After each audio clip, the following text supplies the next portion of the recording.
Thank you. That's all it was.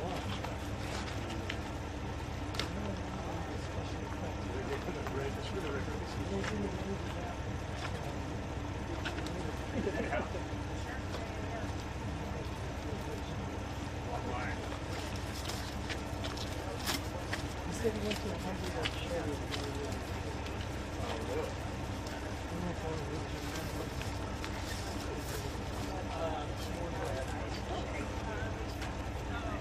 And then I just put it in.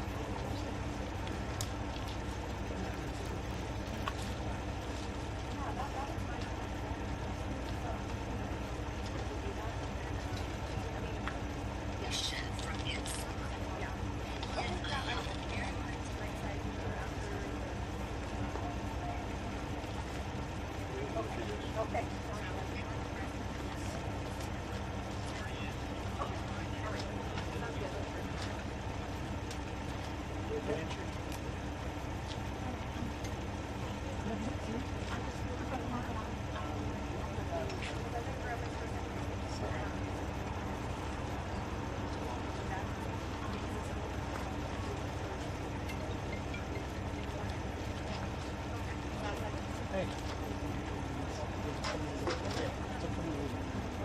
Right here. Here we go, guys. Here we go.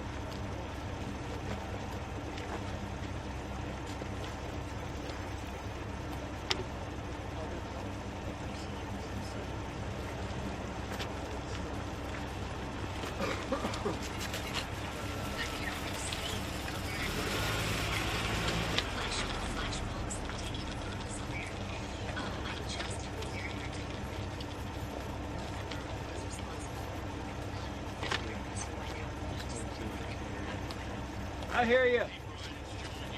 Hey Joel, yeah, sorry, the service is so bad. I'm just standing next to our star. I do. 1, 2, 3, 4, 5.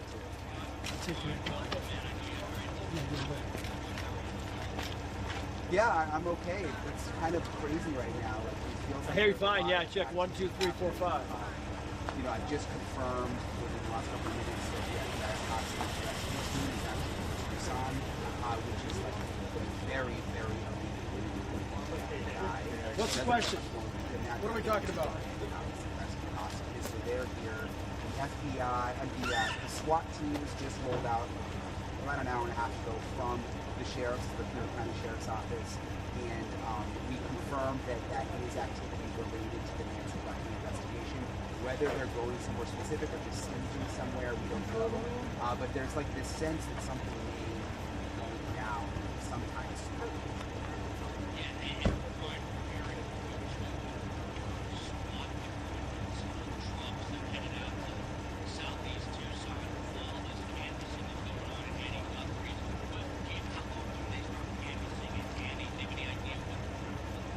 Yeah, so we had a drone up. It's probably started about 4 hours ago, and it was dozens of FBI agents. Like, basically, like, it seems like a whole new group of FBI agents to the case of Guthrie. And so there was a ton of new FBI agents out there, also deputies, and they were going into properties around Amy Guthrie's house.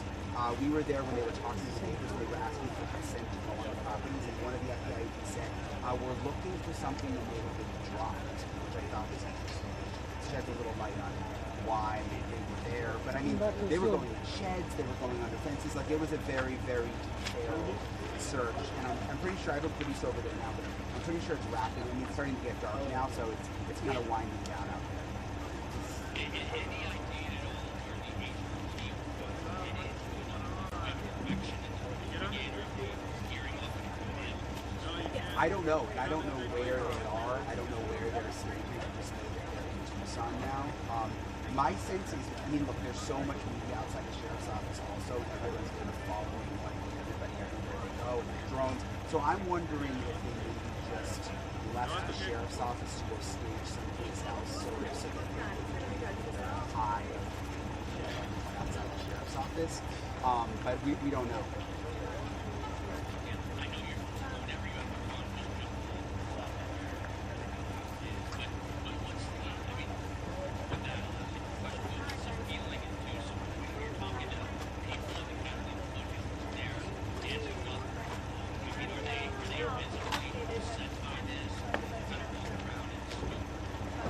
it all feels like it kind of changed today. Like someone asked me yesterday, like, is everybody scared? And yesterday I would have said no. People are walking their dogs, and I think people just felt like it was so targeted, and you didn't get this vibe like you did almost night out the October, where like the kids were leaving campus and everybody was in this scared state. Yeah, Jesse, we just a couple of quick updates here for you. We just found out that the bomb squad has now brought back their truck to the sheriff's station here in Pima County, and the person who was inside the bomb squad has now gotten into a cruiser, a sheriff's cruiser, and is apparently just sitting there waiting. Now, that said, it has been dark now for the better part of 25, 30 minutes, and the FBI agents are still in Annie Guthrie's neighborhood, kind of canvassing that area. At last check, there was at least a dozen agents, and they're still kind of going, and they're checking the shrubbery, even at night, kind of going through that area. We have no idea what they're looking for, but they have been going inside backyard areas. They have been going up to neighbors, knocking on doors, showing them pictures and asking about their security camera situations, and then again, kind of looking around for the brush. That's a look right there of Annie Guthrie's home, and you can imagine they're kind of like this. That they're not as spread out, so you can cover more area and talk to more neighbors. But you can see that they are actively looking for something. As for the two SWAT team members that left, the two SWAT team vehicles that left the sheriff's station for the first time in 9 days, about 2 hours ago, they are apparently still either have made their location southeast of Tucson. We have a team down there with them, Jesse.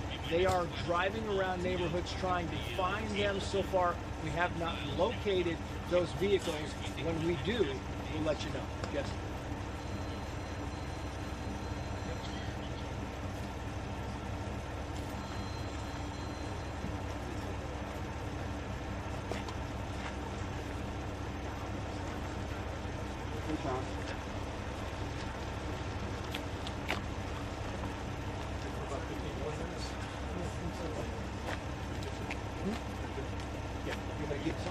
What do we have?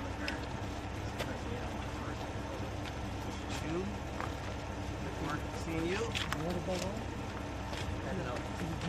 So, Deep freeze. I'm not one one back. vehicle came back to sheriff. Not yet. Not yet. Not yet. But then two were Not forensic just yet. vehicles peeled out of Mr. Marola. See you tomorrow. Get some rest, Out buddy. of here. Where are you going? Can you get some text backs or Do we something? know where Yeah. this- I'm going with Jeremy and Alyssa somewhere. now. Yeah, yeah. Enjoy it. Let me know how it is. I will. Have a great show. Thanks, man. Have a great show.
What's the question?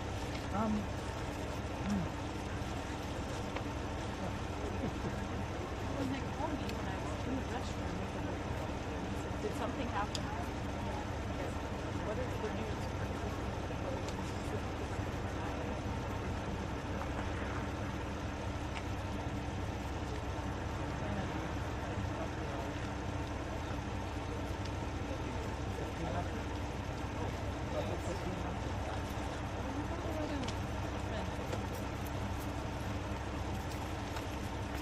How many is in control, Jeff?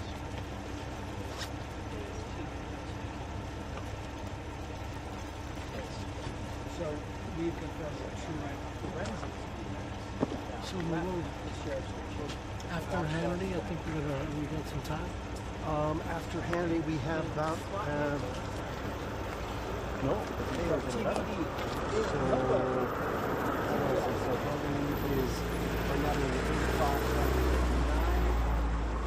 Has it handed at 9 or 10?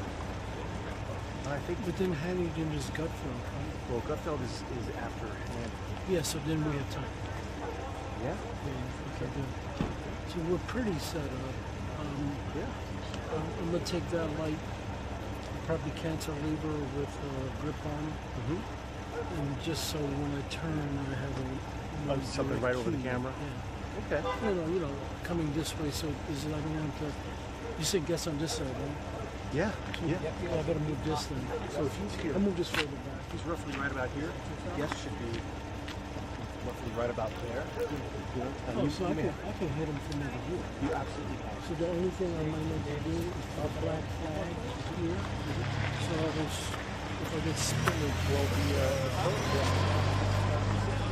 very spotty, so it'll be perfect. It'll work. You can.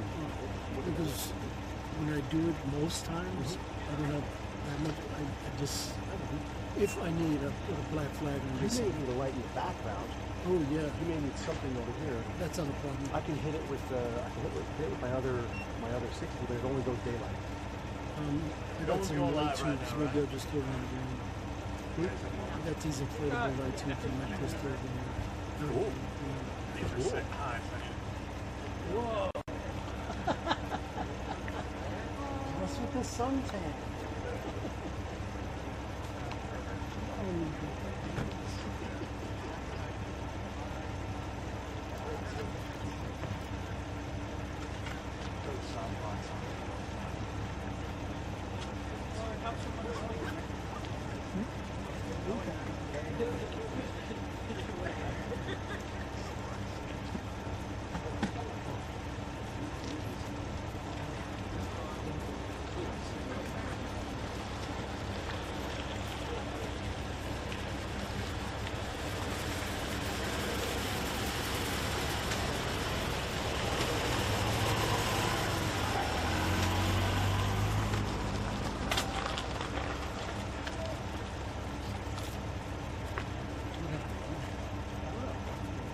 Just making sure. I'm trying to you see that little screen up there that says browser, connect, options, detailed settings? I don't know how to get that to go away.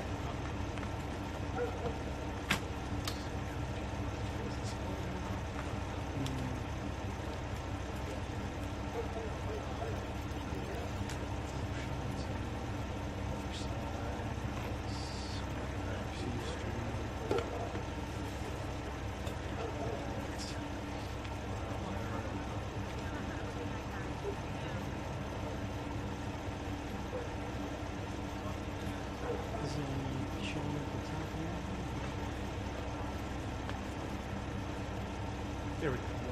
Hit the down arrow. Now it's that annoys the crap out of me.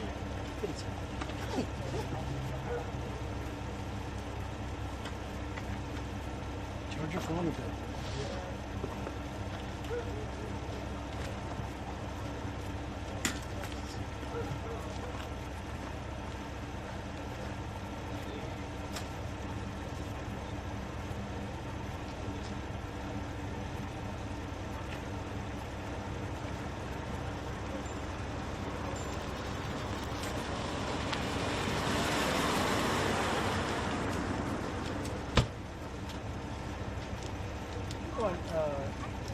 K-Gun.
walking like I was walking like I'm walking here, walking to my car, and they're performing.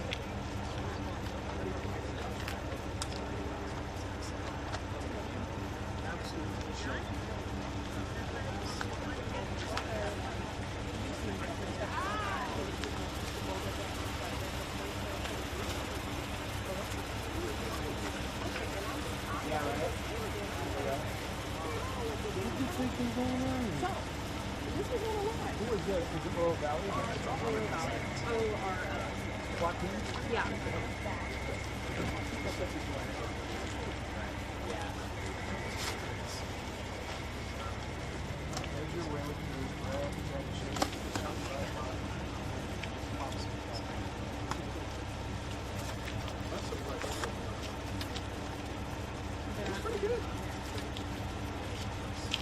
See, this is all Chinese.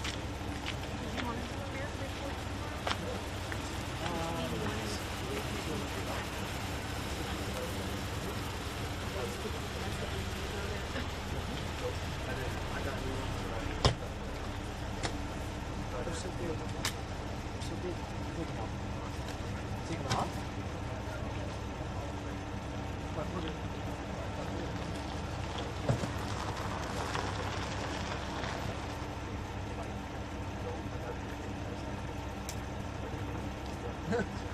Not physically.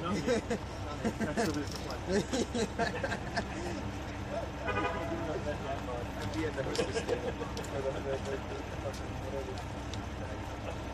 No. Are we live? I thought we were done for a bit. Or no way.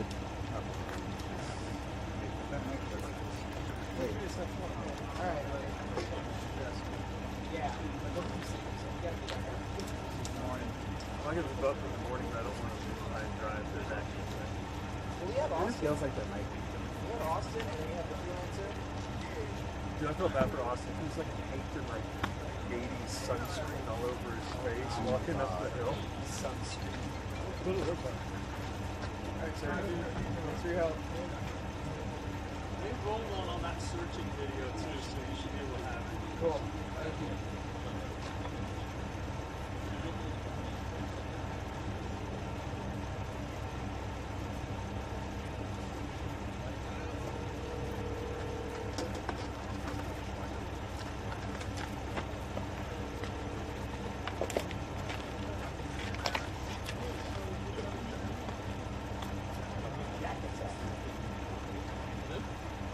I got you a turkey probably.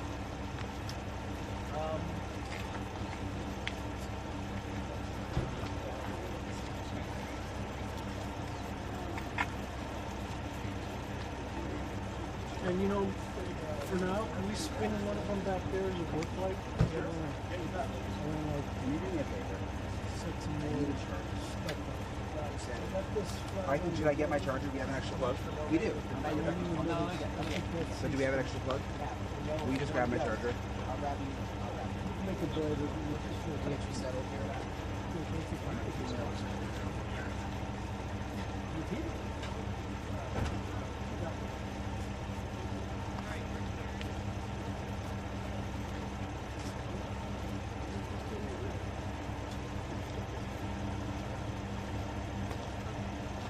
Done. Do your own makeup. Who needs makeup? Like, no, I like something.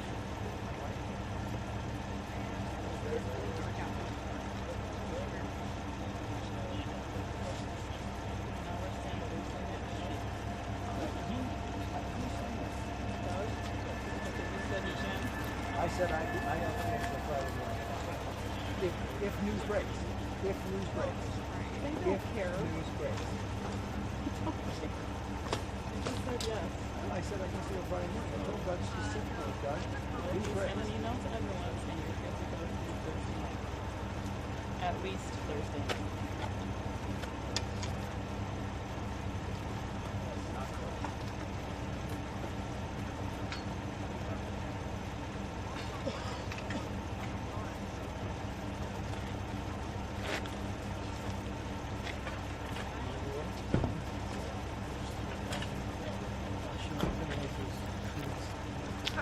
We got 7 minutes left. Yeah. It's a controlled suicide. I need a night.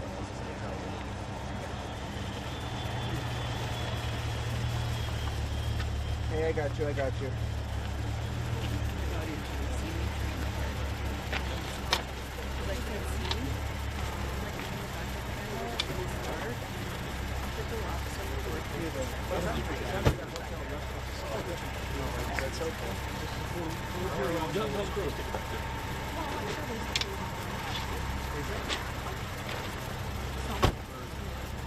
don't know. Yeah, I'll check. Yeah, I got you guys.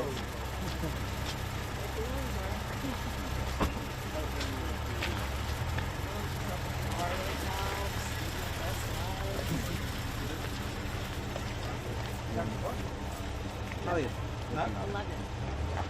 With the police lights.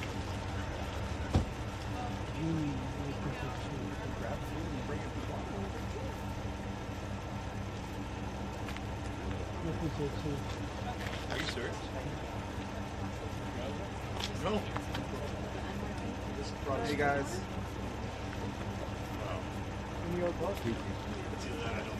I have a feeling.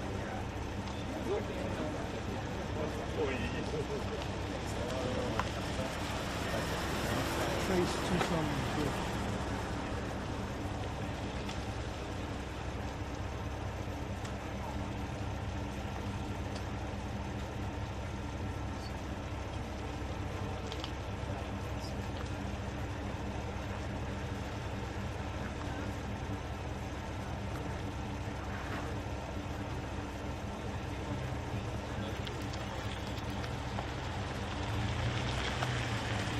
On your left, the white Toyota somewhere.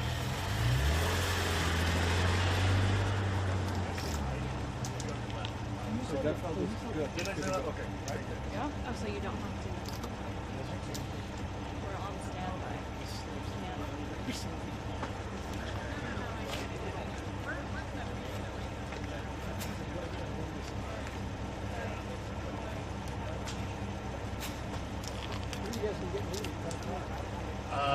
They brought something from the hotel we're at. Burger. It's not at 10 o'clock here in this part of the city. Good luck. Somebody said You were pretty confident. I saw it. Yeah, I saw it. Yeah, but isn't that closer to downtown? I'm done. Yeah, there's some stuff. This is a very retirement Yeah. cleaning community. Most people don't see that. Why do you hate the senior? I don't. That's just how it is.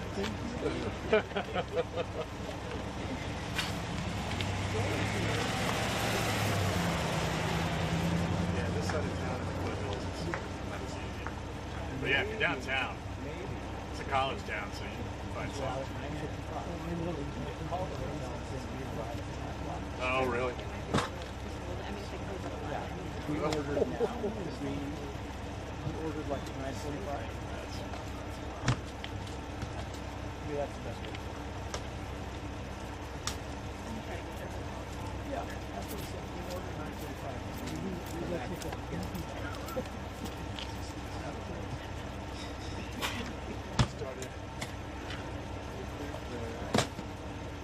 Hey Dennis, I hear I'd be.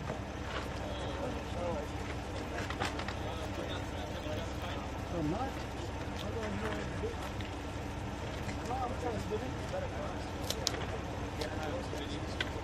Oh, that's right. I want to wash my hands. Really?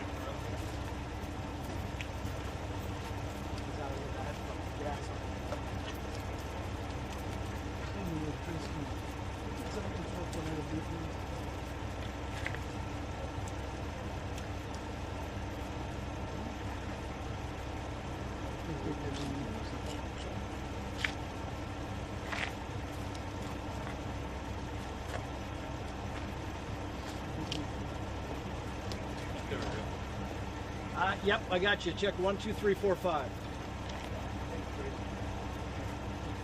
Okay.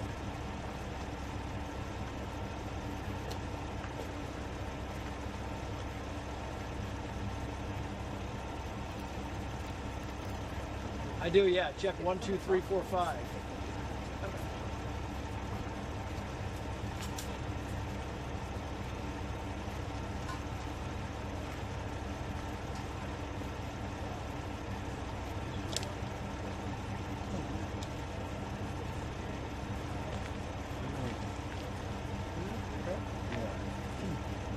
Thank you, Frankie. No, that's good. Just less intensity. Oh, wait on. More intensity than that. In a bit after this. Okay.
Are they doing us at the top or are they not?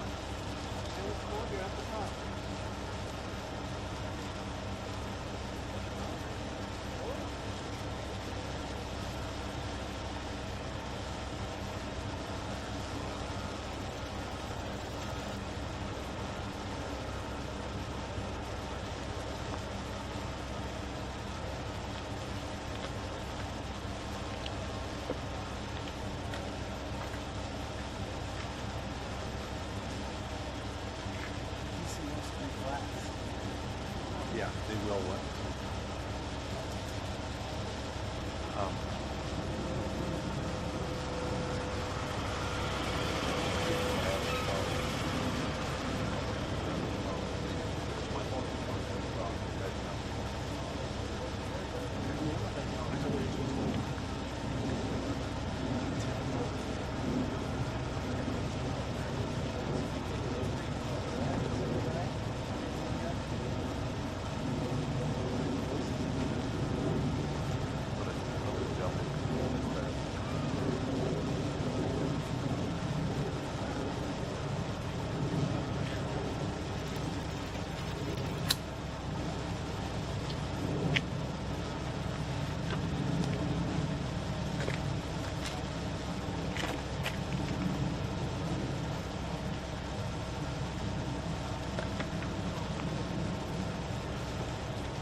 Yeah, I'm outside Nancy Guthrie's house right now, and as you mentioned, it appears there is some significant movement in the investigation right now because we have confirmed that the SWAT teams that left the sheriff's office that was in connection to the Nancy Guthrie investigation. investigation, and I have also just confirmed that the FBI hostage recovery team, HRT, which is a highly elite unit within the FBI, is now on the ground in Tucson. So we're trying to monitor everything because it feels like something could develop at any second.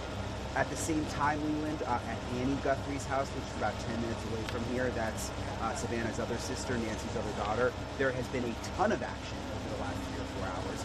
Dozens, and I mean literally dozens of FBI agents swarmed that area, and this is a live look tonight. It's quieting down now, but we had our drone up earlier, and they were searching all around Annie's house. They were going and knocking on people's doors and asking permission to go on their property and doing really detailed searches, going in sheds, going under fences. They told one neighbor who I spoke to that they were looking for something that may have been dropped, which I thought was an interesting statement for them to make. So again, the sense is there's a lot of movement right now.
Who's in the first block?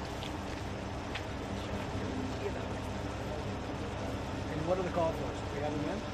I don't see it right now. Yeah, that's what I was thinking. They just cut us off their show? What? That was me. Okay, so A block is the most updated. We have Paul Morrow, and he's from the Sheriff's Department. Are you talking about who's here or still Sheriff's Office and here? All we got. Okay, yeah. So you have Paul Morrow, Josh Ritter, Chris Klenn, and Kurt. Okay. Yeah, so that's cool.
would that be?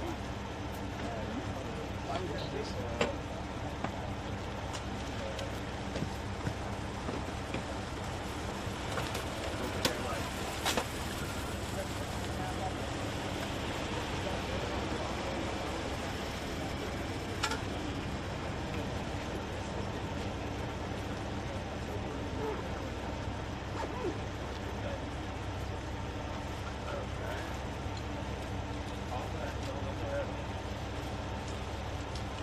Oh no, it's probably in this case. Yeah. We'll start going through the.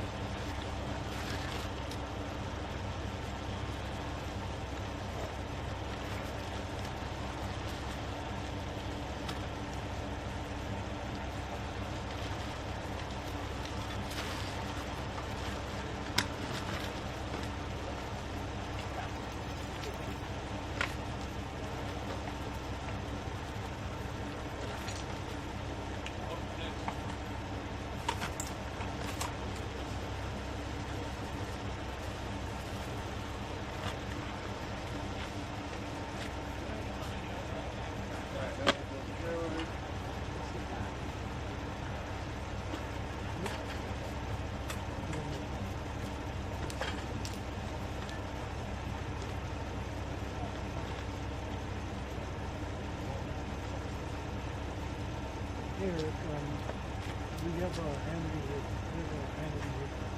We'll do that after a couple of minutes.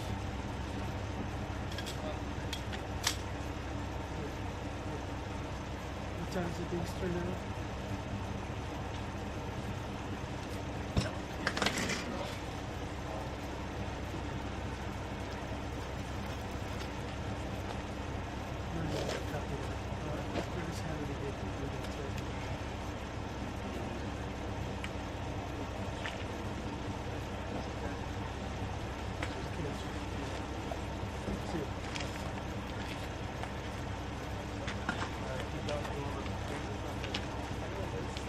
Did he run tables for a family?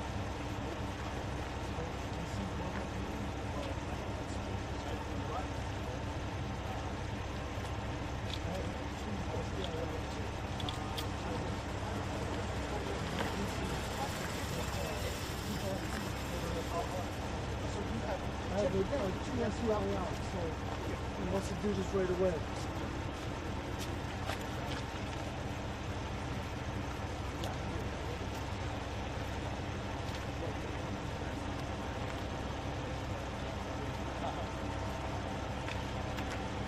We don't know. We just know that it is connected to the Nancy Guthrie investigation. I suspect perhaps they knew something may go down tonight. Yeah, I'm and they here. I'm went to just stay busy. in a different Can you guys hold location on? because there's so much media right outside the sheriff's office. They didn't want everybody chasing them right when something happened. That's just kind of my own suspicion. Mo, will you hand me the gloves though? I want to show you something real quick though, when we talk about the video.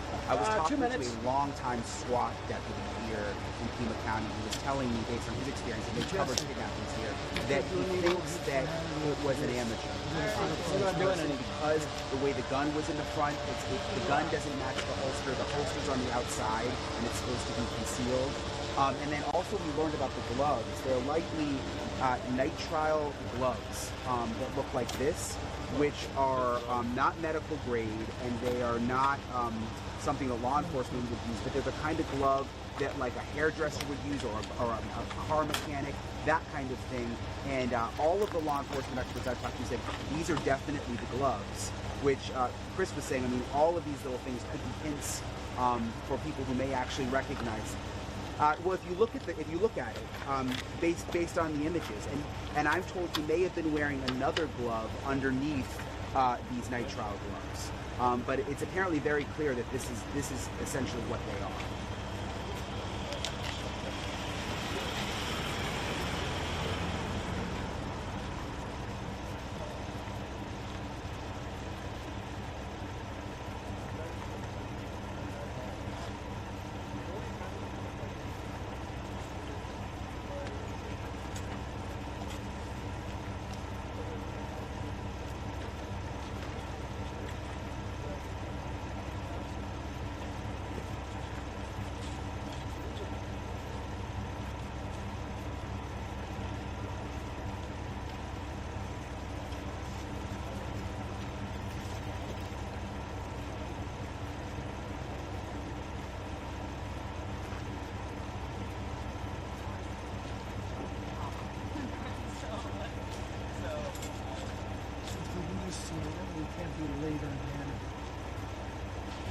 has to check in with DC. You say, Yeah, I'm still with you. We need to hit. We got our guys need just to hit. Are you guys good nighting us? just give me a second. That's what we have to set up for your show. Yeah. Are we good? 212-456. Are we good? We said it coming. We don't have short. It's either now or nothing. What do you think? What are you doing? You have to set up the DC for Tracy's show. You have to set We don't up do them. Tracy's show. No, we don't do them. DC wants to do glass and everything else, so we Yeah. don't. They called and they said they want their facts out.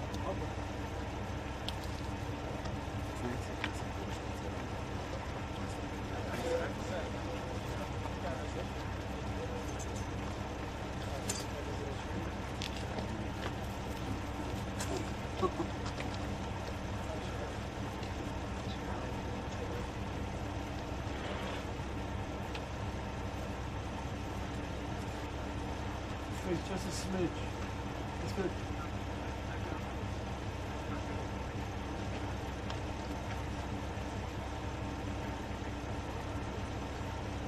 Hello.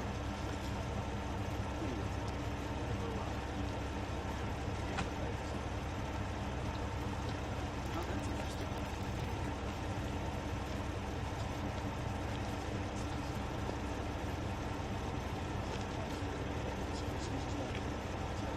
Okay.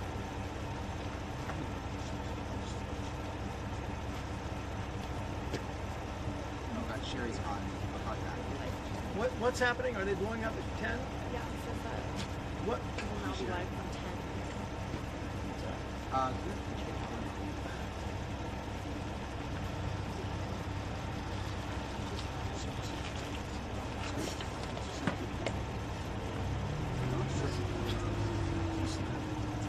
Yeah, I mean, the unique thing about this is kind of coming out of Cash Patel's. We just learned the FBI, their elite hostage rescue team, is actually in Tucson, Sean. They're staging at the Davis-Monthan Air Force Base. And it's interesting because you talked about the bomb squad coming back earlier, and that's exactly right. But they also had the SWAT teams that left, and we saw them. We know they went southeast on Interstate 10.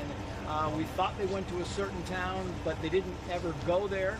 And we've now been asked about another town, and they didn't go there, but they certainly have gone somewhere. So we don't know exactly where the location is the SWAT team is going to, but we know that the elite SWAT team from the Pima County Sheriffs, as well as from Oro Valley SWAT teams, have now teamed up for whatever is happening right now. We can also tell you that the FBI agents, according to our producers who were on the scene, are still in the area of Annie Guthrie's home. That's about 4.5 miles from here. And those FBI agents have been out there. 12 of them, 20 of them have been out there for the better part of the day, going door to door, talking to residents, showing residents pictures, asking about their security cameras, and even kind of going through the brush in the backyard. In fact, one backyard, they were in for 15, 20 minutes talking to the people who live in that home. So that is still going on. The question we are asking tonight is there more movement tonight? Are they moving these SWAT teams into place to have some kind of mission tonight? That's the unknown right now. But we can certainly tell you, Sean, that ever since Savannah Guthrie put out that social media post yesterday that said we need the public's help, it has been a train on the tracks in very hot fashion, because we had the video released today. You had, the Guthrie family coming out today again saying we need more help, we need the public's help, and the FBI has said they got a significant increase in traffic and tips, and apparently they are now following some of those tips because they have crews, along with Pima County Sheriff crews, all over the Tucson Valley, and it looks like it may very well be a long night around here.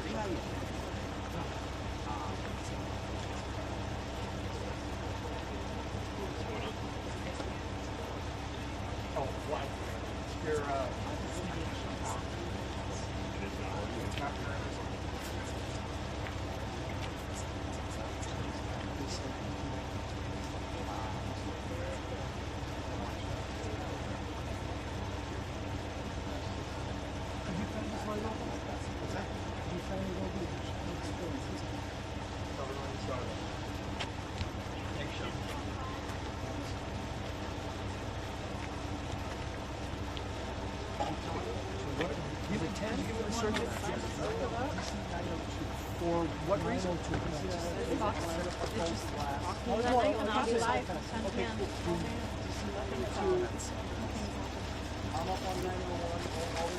And I hearing about it from Alina. Yeah, and I just got them Hopwars. It's just like a little mega packet. So quickly. We are going live in 30 minutes.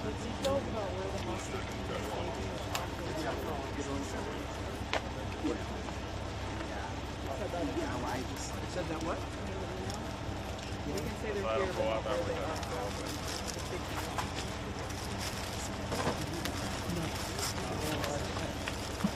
Yeah, okay.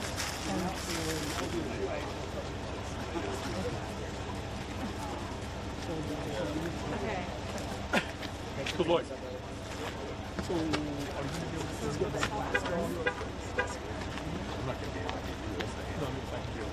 Here, just take this. The whole thing, just like that. Why is it better? I can keep it wireless. You want to leave it. Just need to be with and just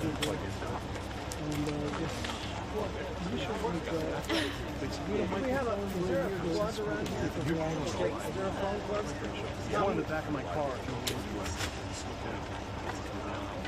So you give them the people like here, or are you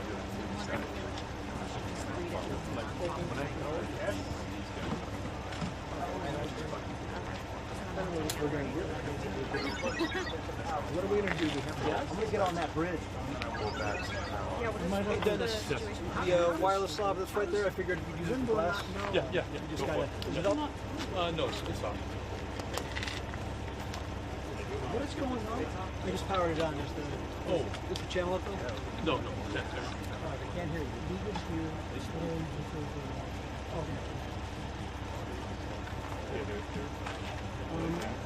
So 45 minutes before the show, here, you guys are doing an extra hour. We want to use the glass. Yeah. That's right. So what do we do? What guests do we have? What do we use it?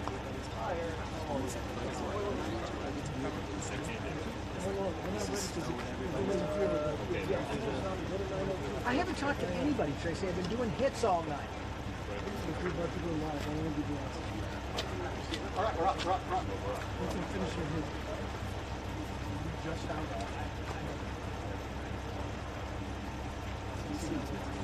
What are you talking about?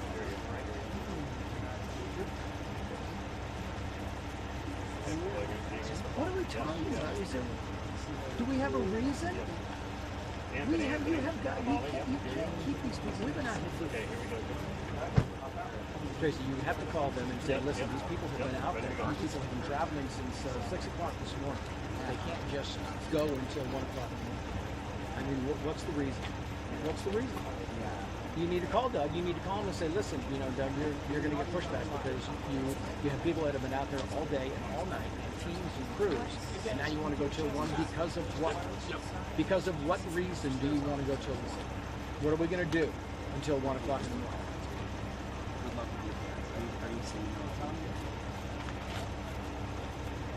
You got to just say, what are we going to do? We got teams out here. We've got no reason to go until 1 o'clock. Okay.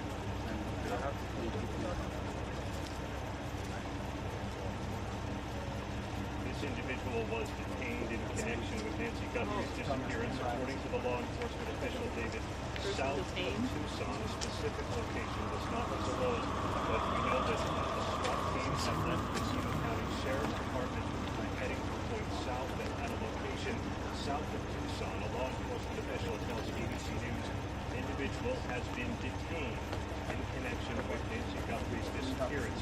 David, this development comes on the same day the first images of an individual approaching Nancy Guthrie's home were released, and as authorities continue to search in and around this neighborhood where her home is, the result of searching with green light, conducting other investigative steps today. But the breaking development here now, David, the individual has been detained for questioning in connection with this disappearance of Nancy Guthrie. We're trying to confirm. All right,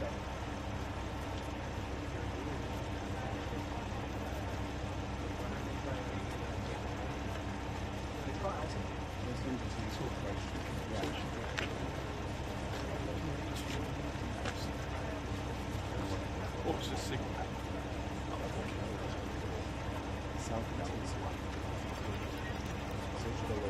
Search the location.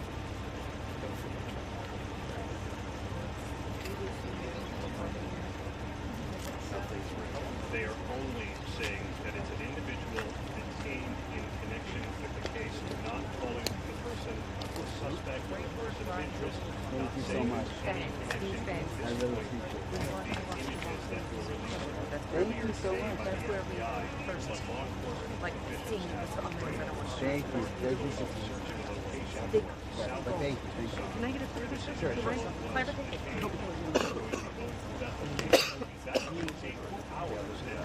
Thank you. That search would resolve the matter, and that could be it, or there could be some further development associated with this individual. But right now, the person is not considered a suspect or told, only someone taken for questioning.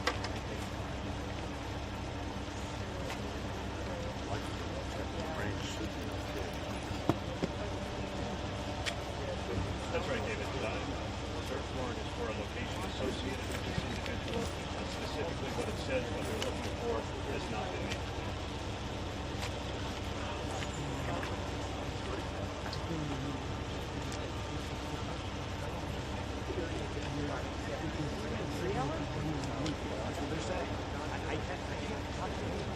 Tracy doesn't know.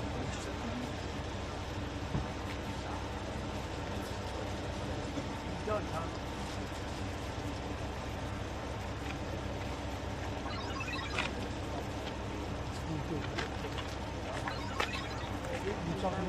We have? I can't. Yep, sorry.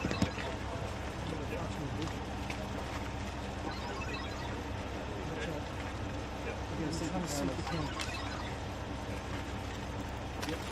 Okay.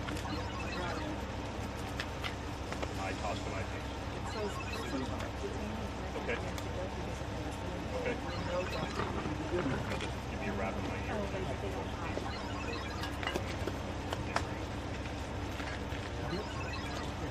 No, it's okay. Just a.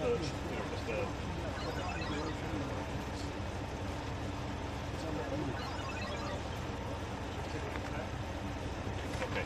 Okay. From Eric Collmore, you're going to be second channel, 902, you have a little PL line. Okay. I'm here, David. Okay. Okay. Well, we confirmed it. Digital confirmed.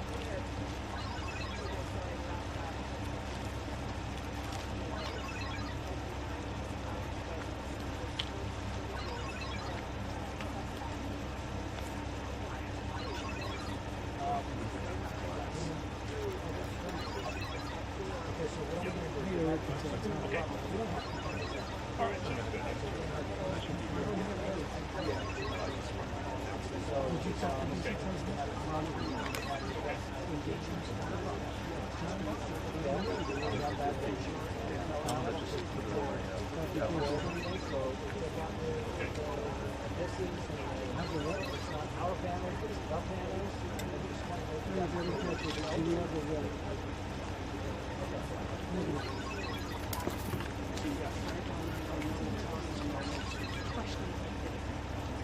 What? They're just questioning. Do we have to say person detained? Yeah.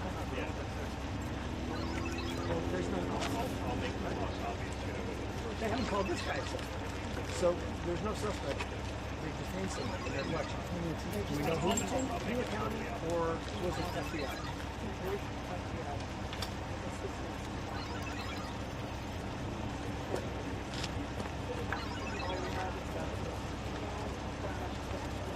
And do we know, they said in Tucson or in South, that where the SWAT team went?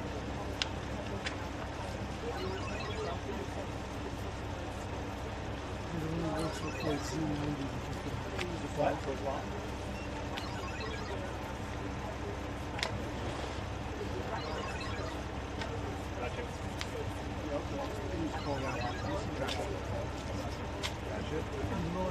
Want to use the phone?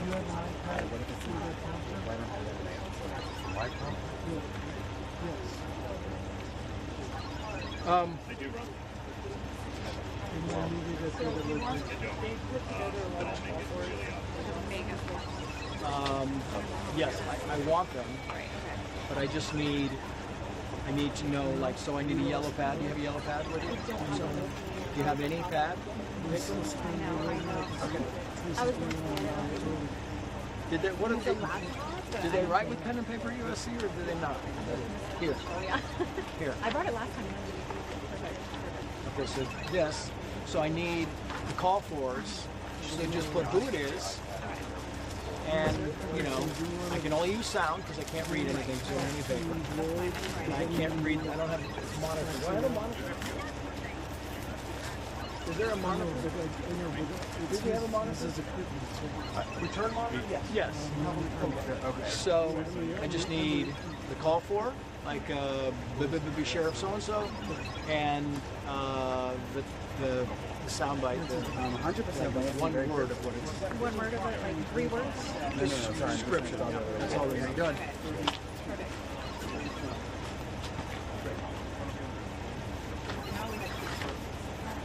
Okay. So we have 2 verses that somebody has been defined. Do you want me to use it on your office? Like, do it for this? Not sure. Good. Put the film down? Yep. Do we have guests or what? So I'm just planning here. Oh, nice. Okay, it's fun. Hey, Trace. Chris. Good to see you. Thanks sir. for coming. You Appreciate guys it. asked him to shoot the different. I wish we were talking about the border and Yeah, all the I know. successes. You heard they detained somebody. No, this must have happened just between the time I left the They house. just detained somebody. They've confirmed it. We don't know. we Not a don't know. suspect. Okay. You know, not a person of interest, but they detained somebody for questioning. And they sent, you know, they sent all guns blazing. That's what I saw. I mean, I saw that. I was actually on the producers, Brendan. And he was saying that, hey, we could go on early because Yeah. So, okay. Same thing. Yeah. The guy on the camera. Yeah. Still no Yeah. suspect. He's a subject. Yeah. So they're pretty psyched with their whole Yeah. person of interest suspect. Yeah, never. They're not wanting to order case.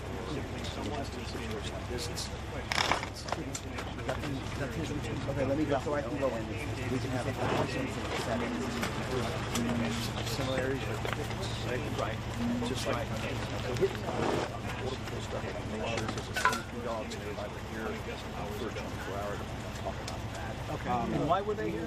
Because they're tracking the trail. We're the sign cutting experts. So if somebody had left and there was footprints out in the desert. Okay. If they were out in the desert, they would have So people don't realize that the Border Patrol is also involved. yes, they were, because we have experts tracking trailing dogs. So I have to our sign tracking. That's what we do. Got it. All of us. It's like I like to say Marines say all Marines not as all border troops or sign cutters. For question. So yeah, bring that up and that would also help. Like why you got the border troops. Okay. Okay. So I could talk about support because we work with our locals. Okay. It's federal resources. Can we do Mike and ask you guys? We just did a mic check.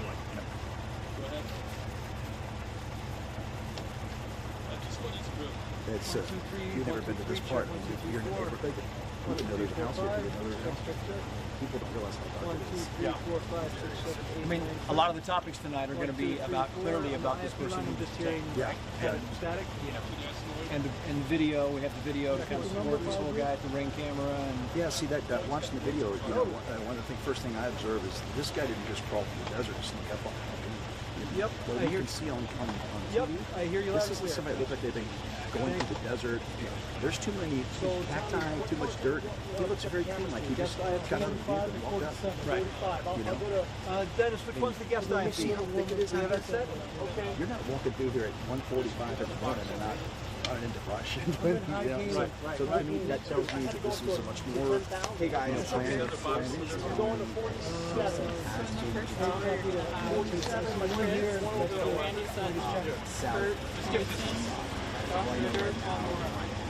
Okay. but they have. And where are these people? Paul Morrow, is it? Okay, Chris is here. Nobody else is coming out here? For this first hour. Okay. And just all of the action. Paul's at the sheriff's department. Right. Josh Ritter's at the sheriff's All I department. have Kurt is at home. is a personal That's it. On this guy. question. Randy's at the sheriff's department. So everybody's a sheriff's department. We didn't have room out there. It's that green line. This is south of Tucson. This person is not being held a suspect at this point, but has maybe some kind of corruption. There's no slack. Someone's in How did trip he on know that. that this news or? You can, unplug. You can unplug it. Okay. Yep. Just go and pick it up the table. Okay, that's good. Thank you. Now let me finish up. Okay. Keep it down. Easy, easy. Yeah. We just need a couple minutes, guys. Thank you. I was in LA last week, and I reached out to Ashley to see if I was in town. I was like, I really had my Thursday and Friday evenings open. I was like, let me know if you need me. Yeah, there you go. Thank you. Hey, I got you. Yeah. What? 30 seconds. 300 now. Thanks, buddy. Fired up. Yeah. Thank you. Yes, I got you.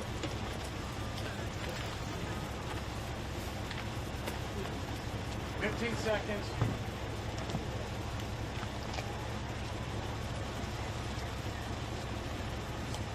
I think we're in business. 5 Okay. seconds.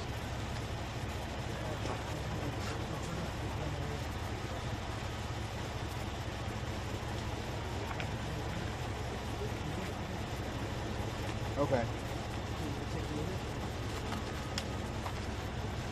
Hey, are the mics hot?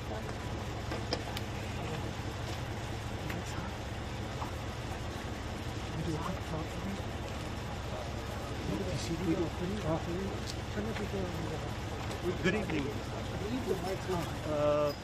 I can read it, or Trace can read it. I'll do it quietly. Okay. That's right, David. Good evening. Not saying I am a main coast in Arizona, and this is a special recognition of Americans related has all the video that the FBI put out as the public was digesting all of the video and playing Savannah Guthrie's call. Okay, does the guest need I? See if they recognize anything. Investigators Guest need I? behind the scenes to identify Got it. whoever So we'll test again. and the authorities were Jesus seeing Christ, I gotta show you, Johnny. both Freedom County Sheriff and the FBI location south of Tucson, where a short while ago a law enforcement official from the investigation was connection with the missing hero. No, we're only doing things by it. Oh, The guest yeah. doing Oh, the guest doing it. The guest does? possibly sound bites. Okay, so I got But we would only have one at a time. It's only one guest. But the thing is, we have it tied into here, and they want it separate. You know what? We'd have to get. I'm good. They would have to get it from Tommy's camera. Guess that he is working off which lobby? Search the location of I mean, no, the main IFB is which one? David, that could take 901. 901. Guest IFP is 901. No, No. no. Trace is 901. 902. No. Still 901's for everybody. They want separate? Yep. Who wants what's separate? What do you mean? So don't what do they? What do you mean they want separate? They want the same IFB that I'm getting. So don't listen to them. Listen to me. With the same IFB that I'm getting, all they have to do is hear the sound bites on the TV. So whatever I'm getting, that's all they need. Do not listen to DC. They have given out. They just give you wrong information all the time. Yep. We're good all the way around on the same one. Yes, what are you using for your diet? This right here. You're going to use that box? Yeah. That's yours, right? Yeah. And then you're listening. You got it right. And you still have mine. Let's test both wireless. Trace's mic. This mic. Trace's mic. I'm Mike. No, the guest. Yeah, I'll be the yes for now. My kit has the email and iPad with the prompt. I'm going to sit right by you.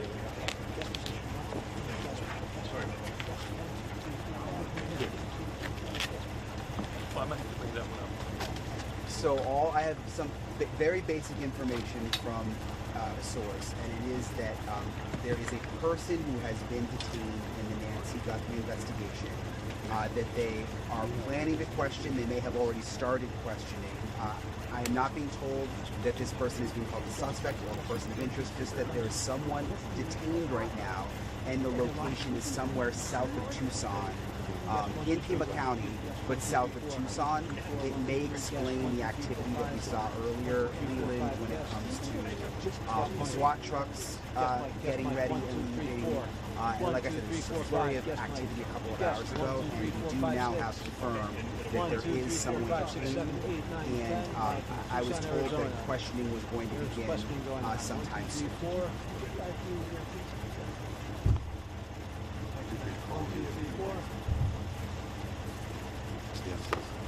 Yes.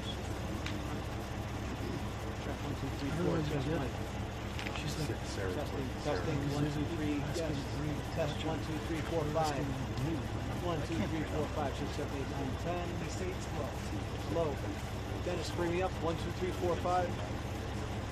Test 1, 2, 3, 4, 5. 6, 7, 8, 9, 10. Yep. I can hear you, yes. 1, 2, 3. I can hear you on the IFB. 1, 2, 3, 4. 1, 2, 3, 4. I lost you if you're talking on the IFB line. I do not hear anything on the IFB at this time. 1, 2, 3, 4, 5. Checking 1, 2, 3. Checking 1, 2, 3. 4, 5, 6, 7, 8, 9, 10.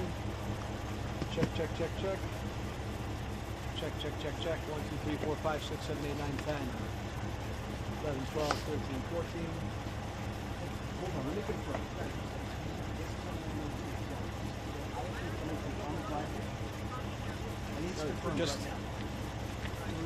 We were just told both are listening to 901. They're both. no, split. He gets traced. One feed. Yeah, they have the same IFB. They're listening to the same thing, correct?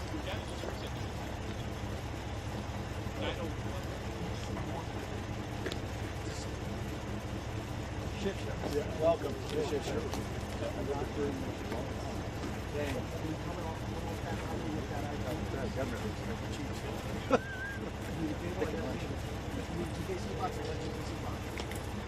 Got him too.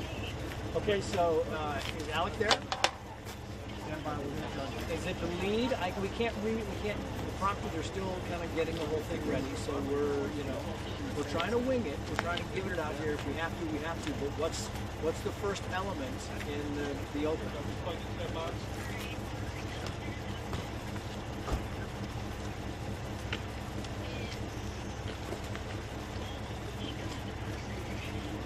Okay. What does it say?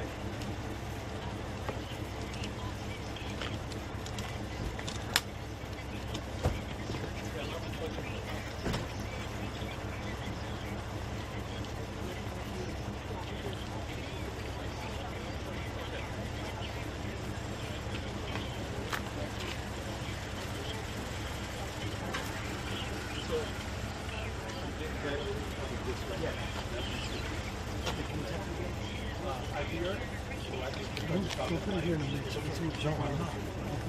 So we can Very good. Very good. It's going to be during the show. That's right. We'll go about the Yeah, I think at 10 o'clock we should just hold it and just we're kind of doing the breaking news thing. So let's hold it until we get to 11 o'clock, and then we'll do it then. If we can, we're just clearly we're kind of rolling the mud because I don't know what else is going to come down, but Dennis, which one is it? Either or. yeah. So we'll do a little Q&A with Jonathan, and then we'll bring in then all our guests, just make sure we keep them in prompter, and then we're going to have Jane is going to write down the call for it. We'll use like 3 at a time. She'll write down the first 3 call for us. We'll use those, and then we'll kind of either set them up to 11, send them to 11 or whatever. But we're going to have to probably reuse some. The best. Hearing you on guest. Yes, hearing you on guest. Hearing on guest fees. I have no idea. Somebody, I hear you. You just make sure that there's somebody, maybe you, Sounds Tracy. good. Sounds good. I'm hearing just Kind of keep me noise, up to speed on music. what's going on, because we don't have But I did hear you talk to me. I'm the guest. So we are having a tough time with our computers, and we don't have the latest information. We've got our phone. They still hear me on 901. We need more information. So if there's stuff breaking, if there's stuff like that, you're going to have to tell me while guests are talking, and just, that's the kind of thing. And there we go. Are we going commercial? No. So that house is very on the guest IFD line. sometimes Talk to you, say something. What I'm hearing is that when I say south hear of you. Tucson, Yes, like I hear you outside talking. of the city, perhaps about an hour outside. It's about an hour outside. I'm not Okay, So very this is good. on the outskirts of Tucson. And I'm not sure if it's related to Tucson, this house. My perception earlier was a lot more FBI agents going came to in. going to Trace's position. Sorry, Trace. more FBI I hear you on agents Trace. came I in, hear and I think they were just I hear you doing on the Trace. searches Yes. that they'd already done Good. around that home. Do you have? Okay. Okay. All right. Okay. Can you give me on Trace again? with no paper? One more time on Trace. Can you test Trace's IP line again, please? Trace's line, please. Good. Perfect. I hear you on Trace, and I do not hear on guest. We're good. We're good. All right.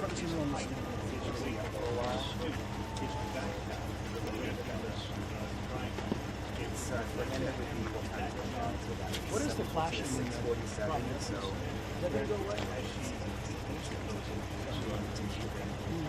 You're still linked up. So What do you see, Trace? Just the flash. That's just it's digital. It's coming in off of internet. So this is the guest. This is guest stuff in my right hand. This is Trace. So Trace, you want to go hardwire on the IFB? Do I want to? That's the only choice we have at this point. Yeah. So If you would like me to. I'm just Stay up. But why did you back. more sense? Okay. Reach behind you. So you want this back altogether? Yep.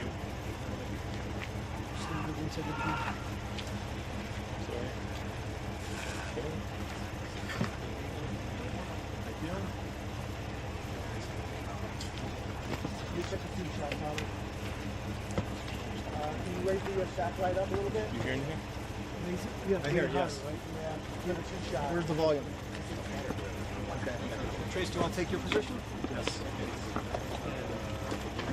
Trace, I'm going to bring your mic up, okay? Trace, you can take your position right there. I'll take the guest spot. Whose is this? Yes. Yeah.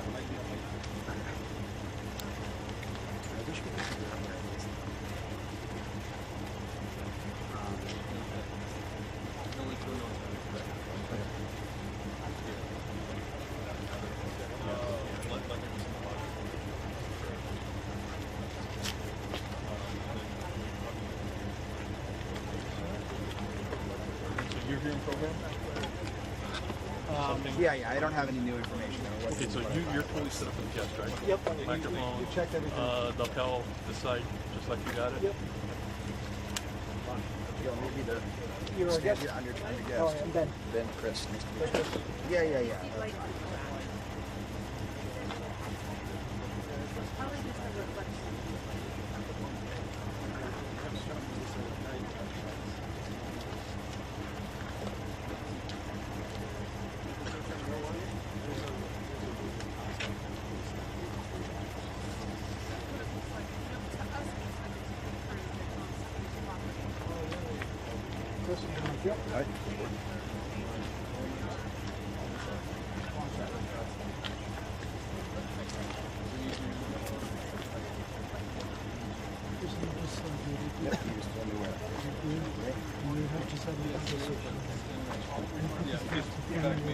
What do you need? I just need my backpack. That's your man. Okay. You just talk to him.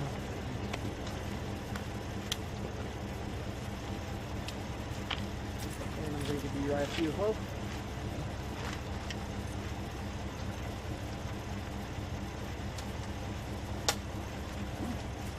Right or left?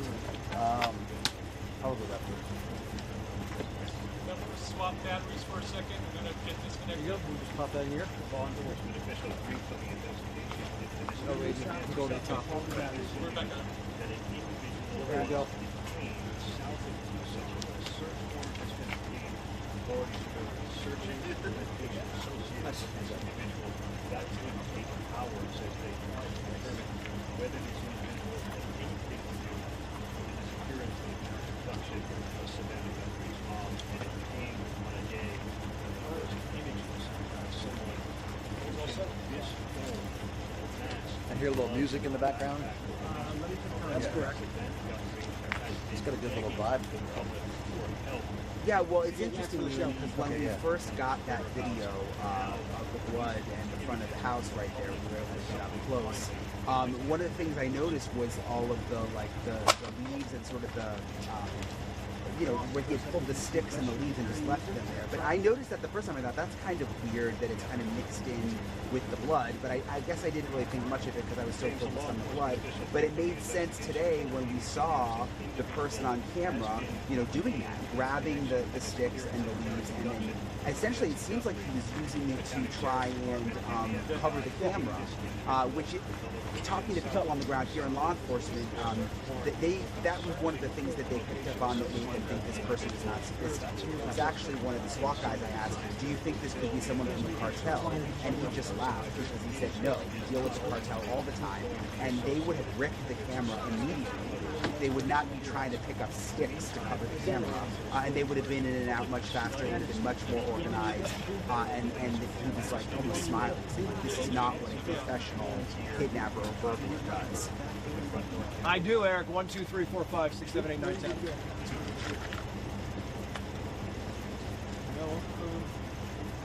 Very low.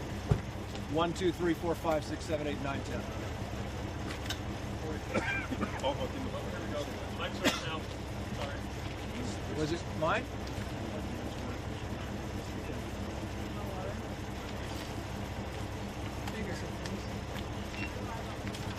I just need like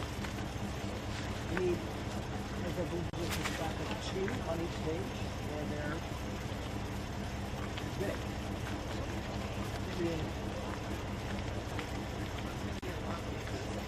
Except to listen. And you can do 1 on each page. It doesn't matter. I'm only doing 3 for the first hour, 4 for the first hour, and 60%. Did you hear that? This is what is really low. Oh, yeah. Should be good down, guys. 1, 2, 3, 4, 5, 6, 7, 8, 9, 10. Still seems low. 1, 2, 3, 4, 5, 6, 7, 8, 9, 10. 1, 2, 3, 4, 5, 6, 7, 8, 9, 10. We're good. May I have the guest speak, please? 1, 2, 3, 4, 5, 6, 7, 8, 9, 10. 1, 2, 3, 4, 5, 6, 7, 8, 9, 10.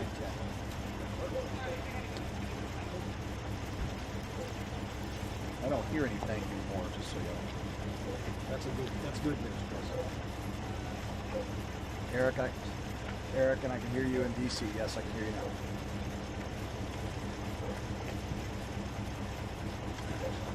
Good evening, I'm Trace Gallagher, 10 p.m. on the East Coast, 8 o'clock here in Tucson, Arizona, and this is a special breaking edition of America's Late News Fox News. That would It's gonna be a little Frank faster. on Trace's camera. Breaking tonight, Fox News can confirm that one person has been detained in the search Yeah. for Nancy Guthrie. Sources making it clear Tommy. this time this is not an arrest. Just follow me.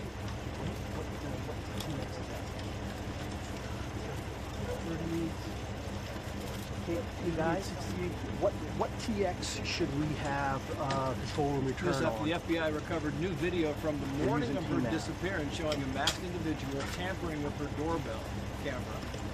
That footage leading to a flood of new tips. Our breaking coverage begins with What transmit should we have our return monitor on out of your control room? What transmit? We're using TMAC. What's the phone?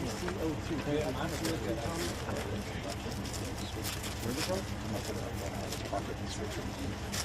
So, and all phones on silent, please? Yeah, it's on silent.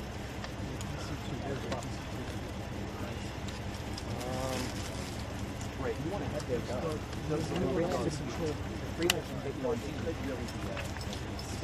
the brightness all the way up? It's great, yeah. I can bring them up a little bit. I feel good.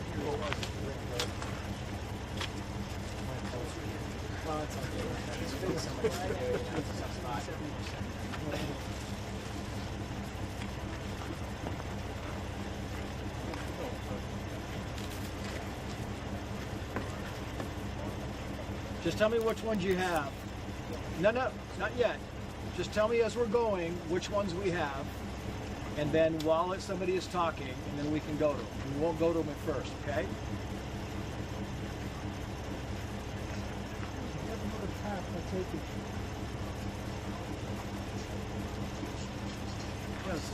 Yes. Yes, we did. Thank you very much. You got it.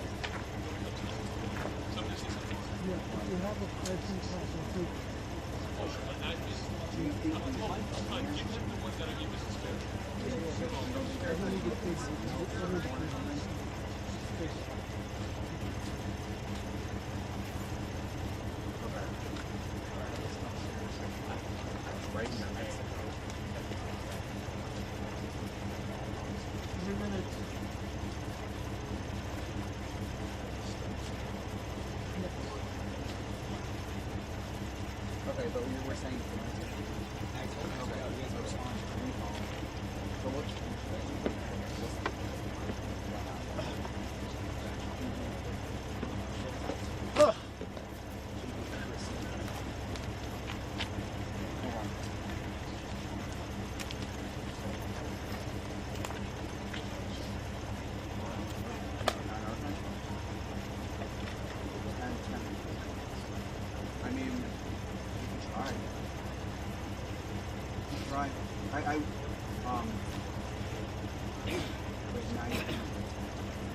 yeah, well, should we just do that? Let's just do it.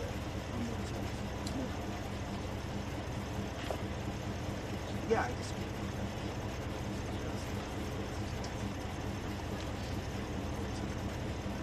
Okay.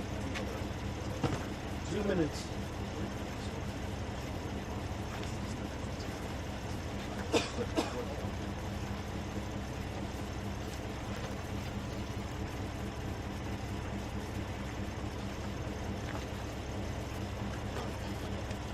Hey, yep, I got you. I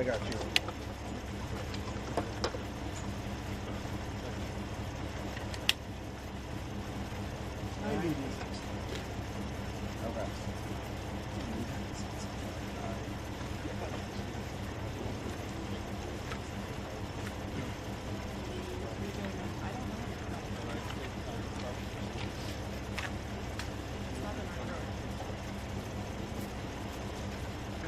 It's probably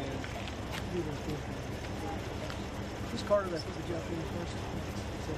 Whoever's car. 1 minute. Okay.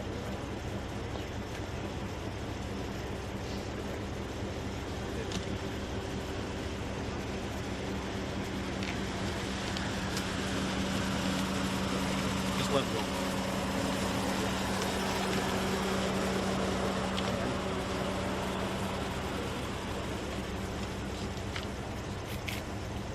Who's talking?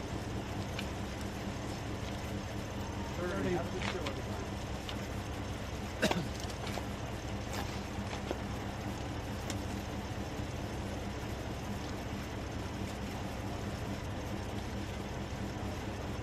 Just make them big, Jane. Big, and just do one per page and hand it to me, and then we can do them like that.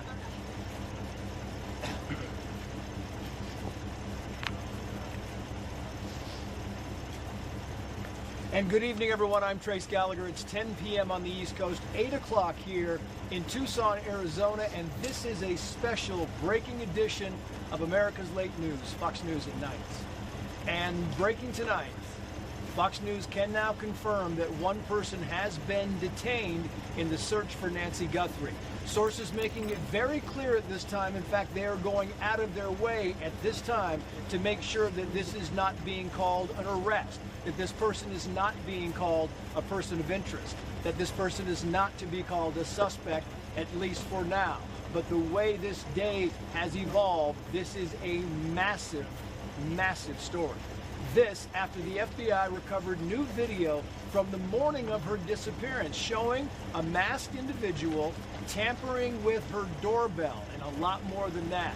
That footage, by the way, leading to a flood of new tips, the FBI telling us that in the time that they released this on social media, across networks around the country, that their number of tips went up dramatically, and you can only think that some of those tips, at least one of those tips, may have led to some big things because the FBI, the Pima County Sheriff's Office, police agencies around Tucson, Arizona were extraordinarily busy today.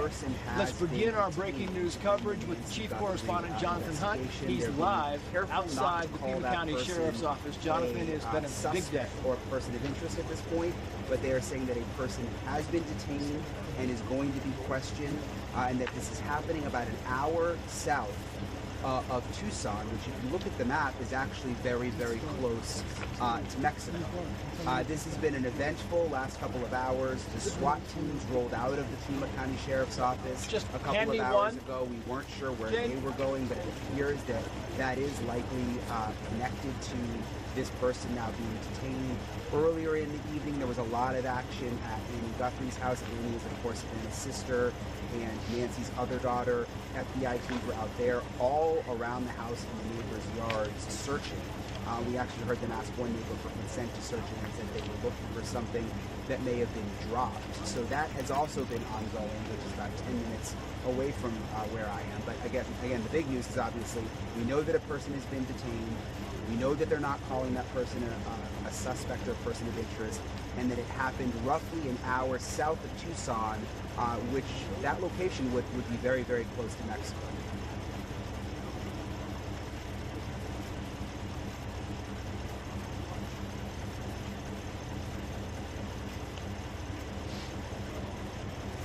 So TMZ is reported that there was some activity, and they're really the only ones, and also one of the local affiliates here that could report that because they had the Bitcoin information because they got the ransom note.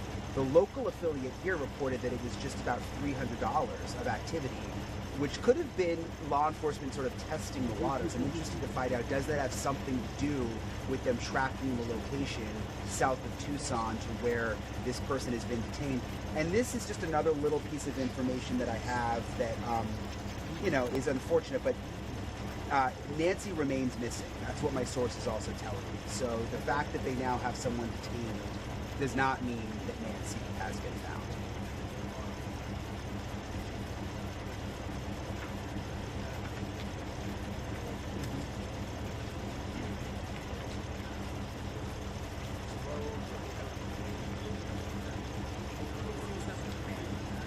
It is a huge development, as you say, Jonathan. I'm just wondering, we've been talking all day and kind of back and forth. Your team at the Sheriff's Office, we're out here at Nancy Guthrie's home. I'm wondering, Jonathan, if you know when those SWAT vehicles that you pointed out a few seconds ago left, do you know if one of those was involved in the detention of this person at all?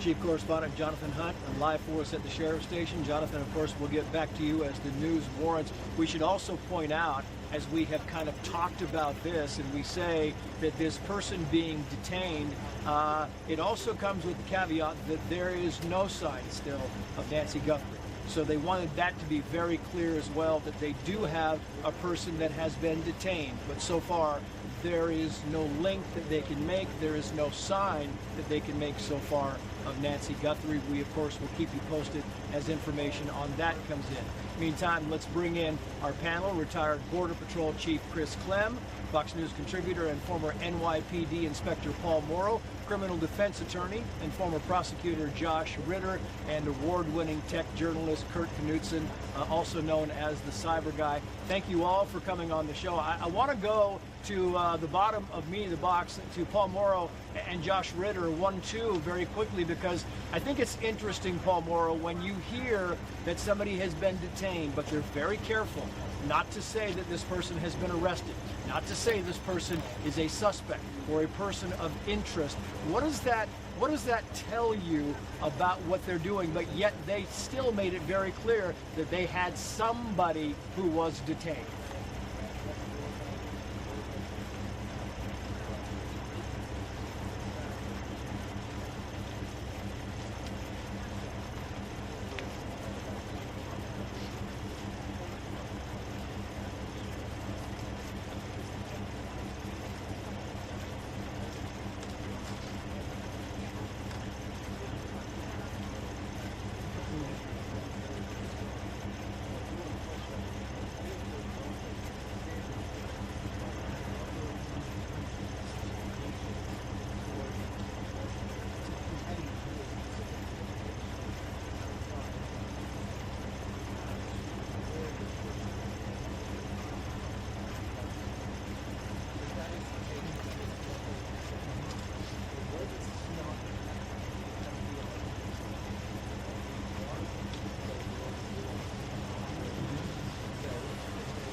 Yeah, I mean, it really is. It's a good analysis there, Paul, but I'm wondering, Josh Ritter, to you, do you take a different meaning from that? Because, you know, when you say detained, you think they're holding him. We know they're holding him. He's not, he can just walk out the door. But what are the legal ramifications here of not going to the next step, not calling him a person of interest, not calling him a suspect?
So I thought the address it's an hour away. I kind of want to go. Both of you guys want to go. And Paul Morrow, very quickly back to you. It's interesting that we were also we were told, listen, we should also make it very clear that there is no connection, maybe connection is a bad word, that there is no sign of Nancy Guthrie being found. And I'm wondering if the early going of this person who was detained, if the questioning goes down that path, or do they take a lighter touch? Are they looking for other things initially to kind of put them in the right ballpark and then go deeper with questioning about Nancy Guthrie?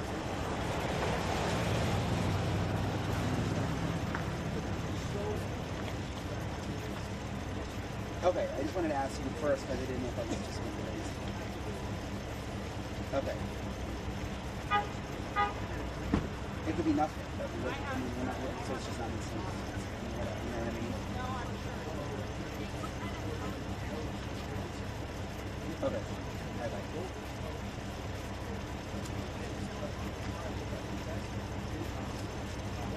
Are you talk to our guide? Okay, he's going.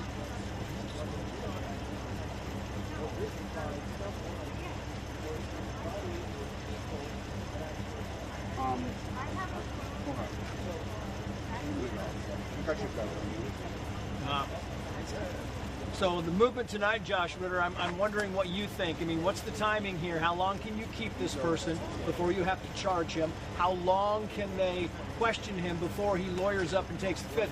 What is the timing here? Is it important to get on this fast if you're looking for somebody who is off her medication for all intents and purposes, and timing is still of the essence? Does the pressure ratchet up a little bit in your estimation?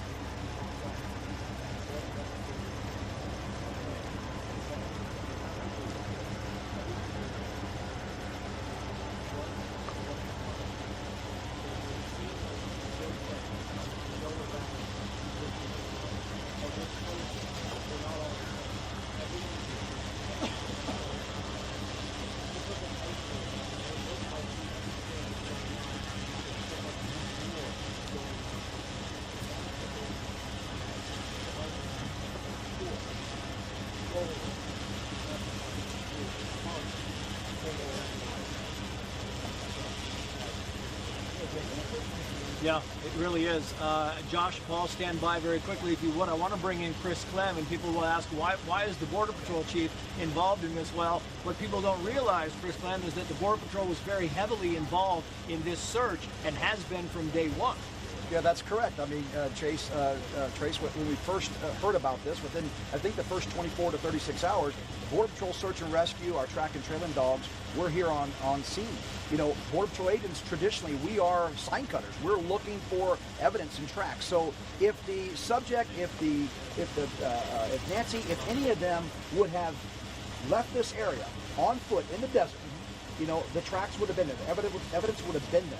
And Border Patrol, I have confidence, they would have tracked them out till it was resolved. Now, whether it was resolved within a vehicle, another house, or something else, but the tracks and evidence were very important, and they're perishable within those first couple hours and days.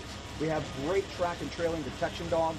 We would have used it. So if she was here or that suspect was here, I think they would have found evidence. And again, what it shows is cooperation at the highest levels early on in this. And again, it also shows that every case is complex. There is no routine case, and it only gets harder and harder as we move along. It's interesting because you were talking about when you first arrived that I said they have somebody in detention, and you said, "Wow, I just left. It happened so fast." I mean, this day was a monumental day of things that were moving in the right places here. What did you think about somebody? Are you surprised that they have somebody detained at this hour? Not surprised. Here's why. We finally had the information revealed so we could actually see the suspect on the camera, right? Very telling. But look, somebody being detained, that's just information. Right now, we look at information collection. Hopefully, we get information into actionable intelligence to where we can actually go get this suspect or find out if this person of interest, this person detained, is somebody we really need to be concerned with. I'm excited in a very dark circumstance that we've got some movement on this, but it wasn't surprising to me given the information that went out today finally with the evidence from the camera. There are a lot of people excited. You can imagine the Guthrie family, how excited they are because, you know, at the very least, you now have promise. You now have promise, and this thing, as fast as today went, this thing could, you know, this thing could repair itself in the next few hours, and I think that's the key part about this. What's talked about a lot in these kinds of situations is the timing here, and I want to bring in Kurt Knutson on this because I'm going to play a soundbite. This is Harvey Levin of TMZ, and he was talking about the Bitcoin wallet, right? Remember that one of the ransom letters, the first ransom letter that was sent to TMZ, it was also sent to a couple of the affiliates here in the Tucson area, but the ransom letter had the Bitcoin purse, for lack of a better term, at the Bitcoin purse. They wanted the $6 million sent to this. So at CNN Harvey Levin was on CNN, and he was asked about the Bitcoin, and he said there was some activity. He said the following.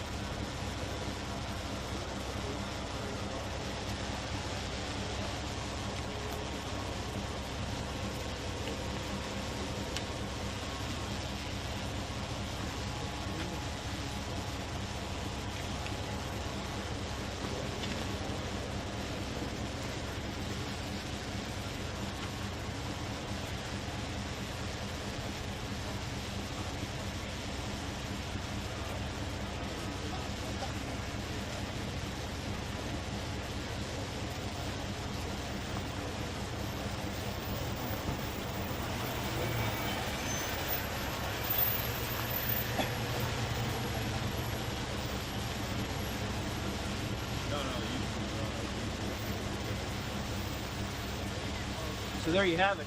I mean, Kurt, you've got money going into this. And I'm wondering about the timing here, because we first ran that soundbite during Sean Hannity's hour. And it was talking about, you know, the purse and, you know, making sure that we were right about who was actually in this person. I'm wondering if you can give us any guidance, because it wasn't long after that conversation between Harvey Levin and the word got out from a local affiliate here that it was actually $300 in that Bitcoin purse. Is there a connection? Does the FBI, was that something they picked up on that might have led them to this person who is now detained?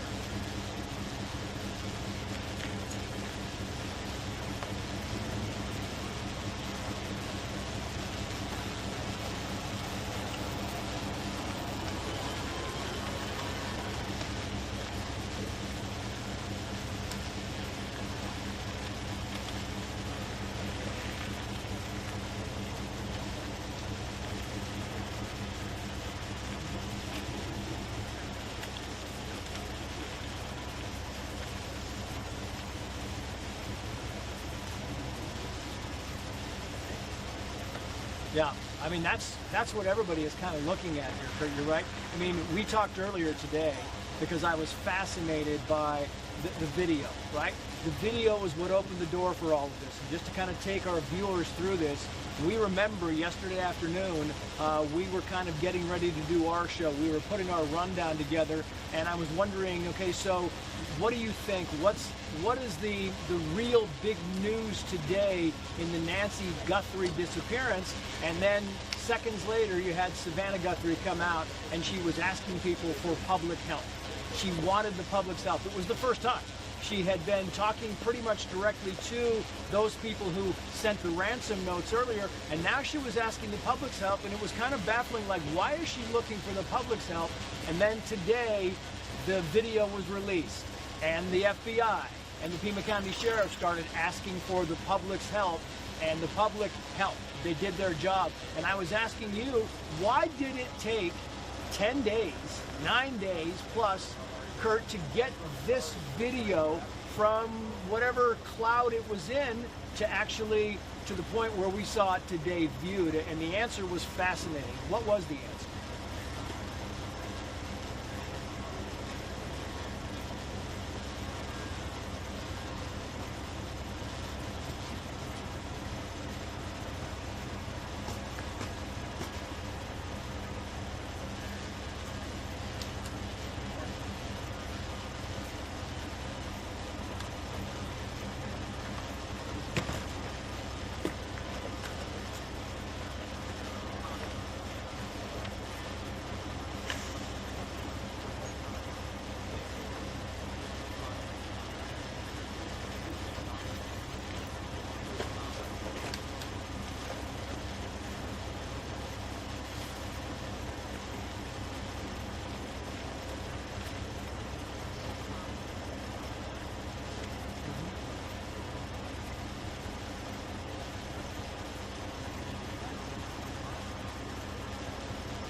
is a huge piece of the puzzle. I wanted to bring in this work because FBI John Nance was talking about what it was like to work with Google. It's call for number 6, Greg.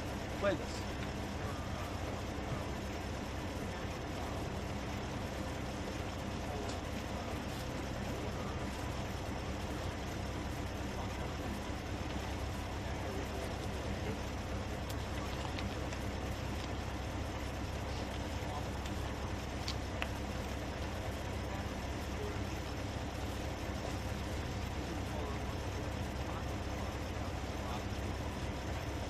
And I'm wondering, Kurt, if you believe, as many others do, might there be more video that is available that could paint a better picture for us of what happened on the porch that night.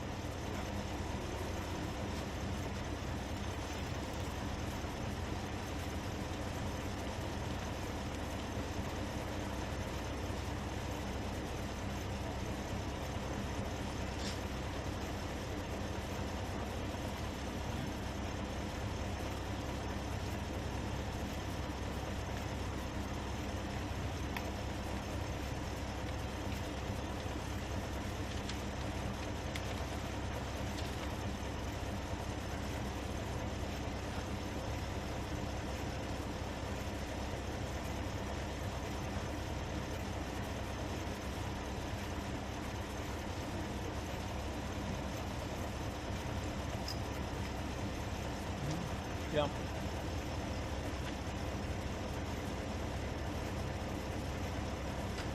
Yeah, I want to play a little flashback, and I'm going to kind of get your take on this because we were told, remember, that it was when that camera at 12 minutes after 2 o'clock in the morning on February 1st, it caught a glimpse of something. We were first told it might have been an animal, and it was kind of walked back, but we had the sheriff, Sheriff Nanos, here in Pima County.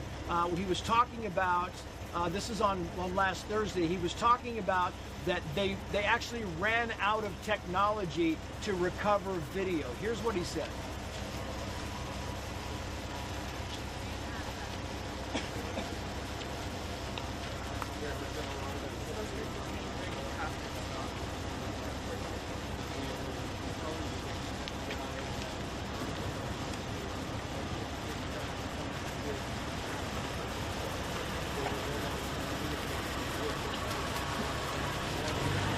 Well, the FBI found some ways. I mean, Kurt, the FBI found some good ways to work with Google, and here we are.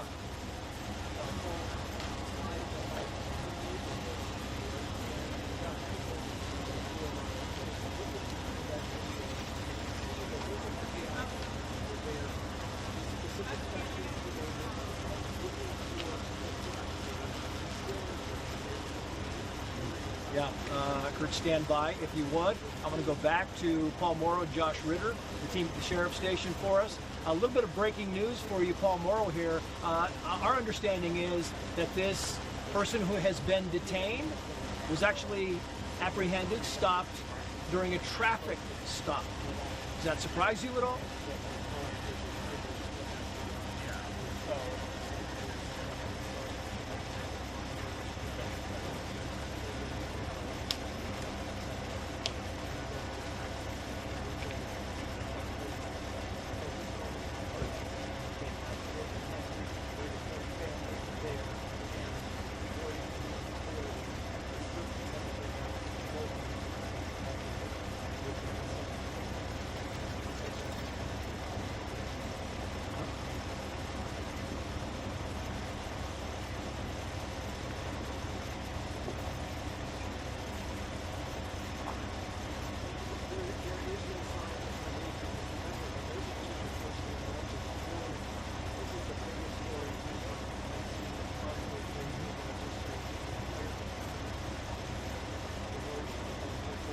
Yeah, I mean, it was interesting to me, and it was kind of surprising to me because we have been reporting all evening long.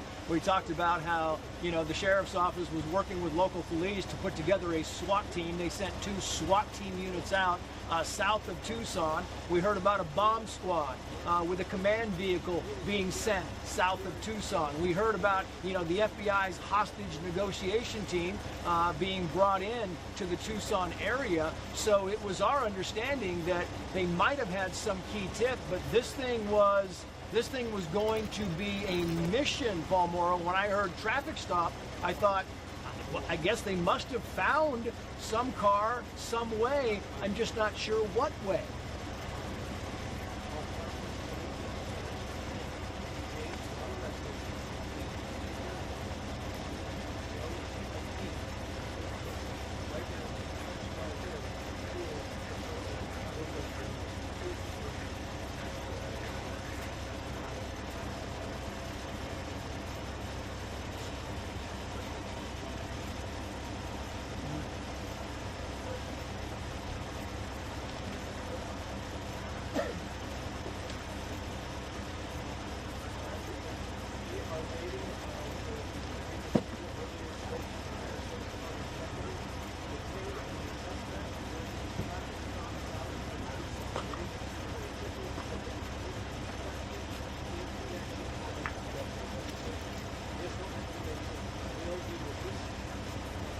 Yeah, which is my next question to Josh Ritter, which is, this is a person that you send out. I mean, you send out all these assets, and you send out the SWAT teams, and you also need this person to be able to communicate with you, because you are still missing a woman. And even after you pull somebody over and you think they are the right person, Josh, you still need cooperation if you are to bring this mom home.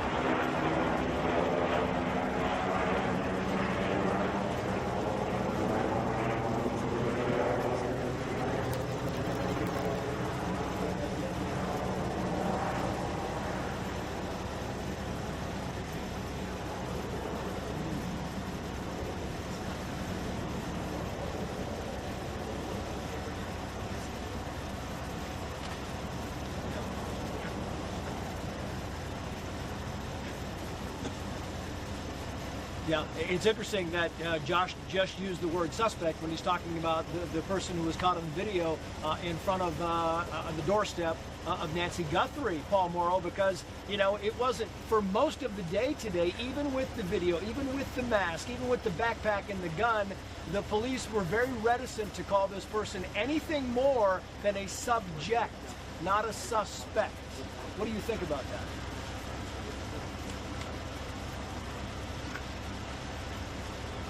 Paul.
Yeah, and that was my next question, Josh. I mean, that's the whole thing is, we don't know. We have no idea if they knew about this person they were going to detain or at least follow early this morning. Is it one of those cases where you want to watch, you want to sit back, you've got a lot of assets in this region, you're going out, you're scanning. I mean, we saw the FBI agents were at Annie Guthrie's neighborhood, and they were out there for the better part of the day and evening. They might still be out there, Josh. They were going to door to door, and they were talking with people about their security cameras, and they were talking with people about the pictures and had they seen this, and going through some of the plants and the bushes looking for what, we have no idea. But you wonder if they kind of had an idea, and would that be the process to be able to sit tight to see if maybe this person will lead you down the road to Nancy Guthrie.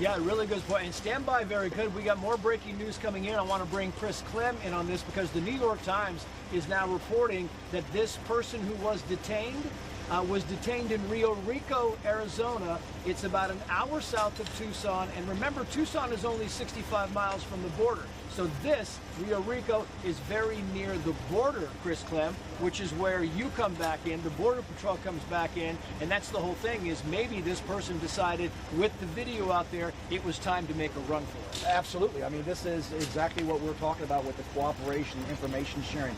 It changes the dynamic, it changes the pace, the speed, and what needs to happen. Rio Rico is a subdivision, an area between here and Nogales. But yeah, depending on the circumstances, this would have been an opportunity to make a break south to get into Mexico and buy him some more time. That's the other thing. This video information is exciting, but it also, I believe, is going to shorten that timeline because now everybody has eyes on, including the suspect. But it becomes a chase at that point in time. I mean, we saw the SWAT teams come out of there, and we're assuming that somebody from the FBI and or Pima County actually went down to Rio Rico and caught them. And I'm wondering to you, would they, if they felt they were behind the gun, if they felt that this person was close, would they have contacted your agency and said, we need help, we think this car might be coming your way? I truly think this is a whole of government approach now, starting from the FBI.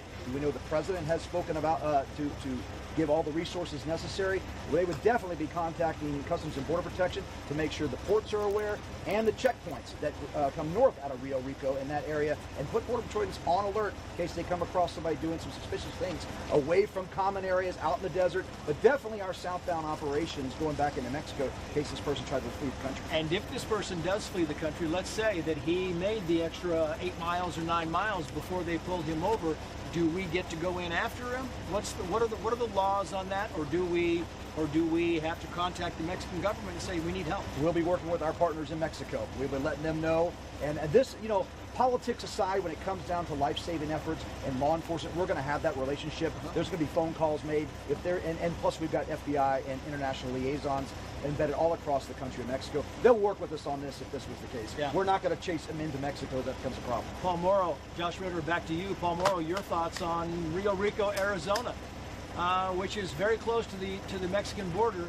And, Tucson is only 65 miles. It sounds to me, we don't know, but it sounds to me like they were aware, somebody was aware that somebody was trying to make a run, and they decided it was better to apprehend him as quickly as possible. And it sounds like it was right near the edge.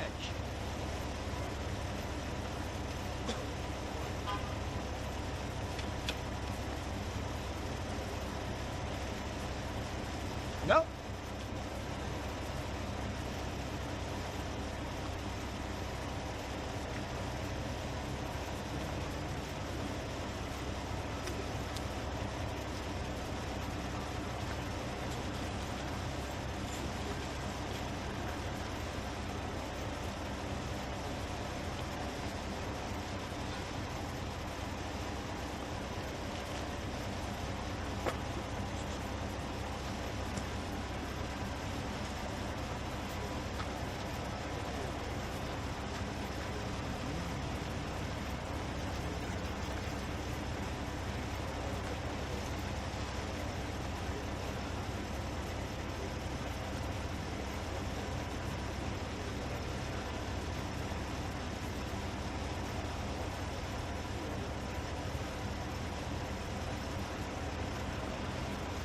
Yeah, and Josh Ritter, to you, because yeah, maybe there is a chance you're going to get him back, and likely the Mexican government would work with the U.S. authorities to get him back. The question becomes, it's more time. It's just costing you more time, and you've got to go through the process, and you got to bring him back, and that's more time that you don't know where Nancy Guthrie is, if this person in fact knows where Nancy Guthrie is.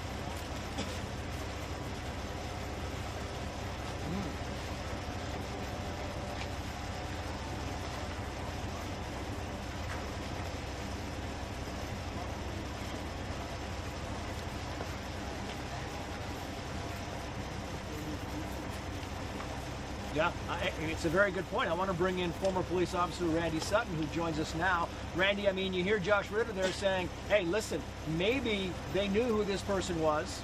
Again, this person is being detained, and they have been outspoken to say, not arrested, detained, not a suspect, not a person of interest, just somebody who is being detained and clearly questioned, Randy Sutton. But, you know, when you know this video is coming out, it might be the smoke 'em out category. What do you think?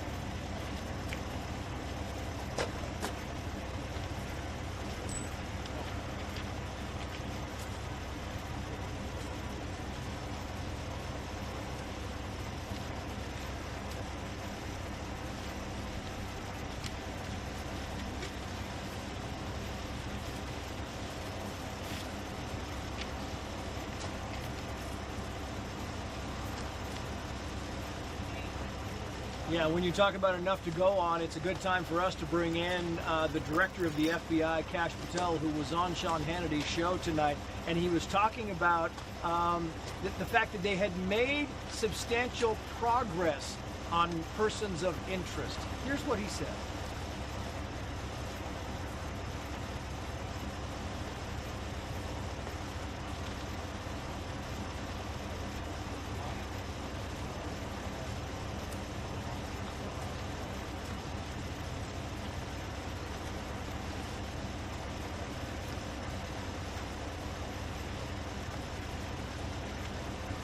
Yeah, I'd like to kind of go around with the legal panel. If I can start with you, Randy Sutton, here. It's interesting to me, but it really does appear as if Josh and Paul might be onto something here. Maybe they kind of had an idea of who this person was. They had the video, we think, for the better part of a day, maybe a little longer than a day.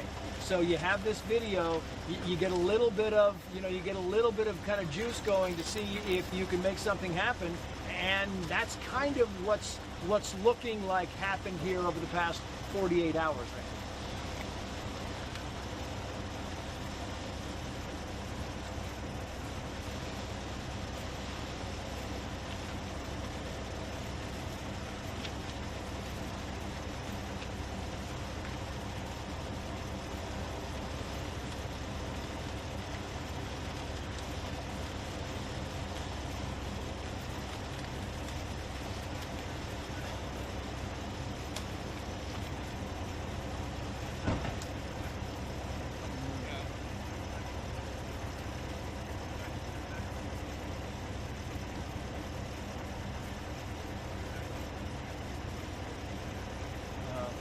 We all hope. We all hope. But I want to play this. You talk about, prescient, and you had Chris Swecker, former assistant FBI director. He was talking tonight, and he said that he expected a solution in the next, we don't have that, but I will say this, Chris Clem, he said that there will be a solution, I think, within the next 24 hours. He said this 3 hours ago. Yeah, you know, I think it all comes down to what we've all been talking about over the last few moments. This new video evidence.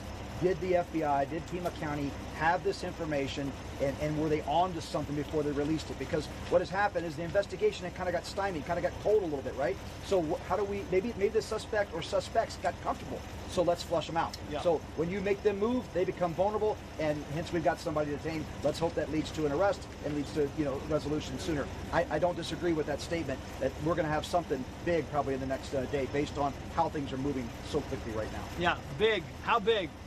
I mean, it's interesting. How big, Josh Ritter, do you think when you talk about big? Are you thinking that we are close to a solution here, as the former assistant FBI director was talking about, or are we a little further? Do we still need to kind of cross a few hurdles?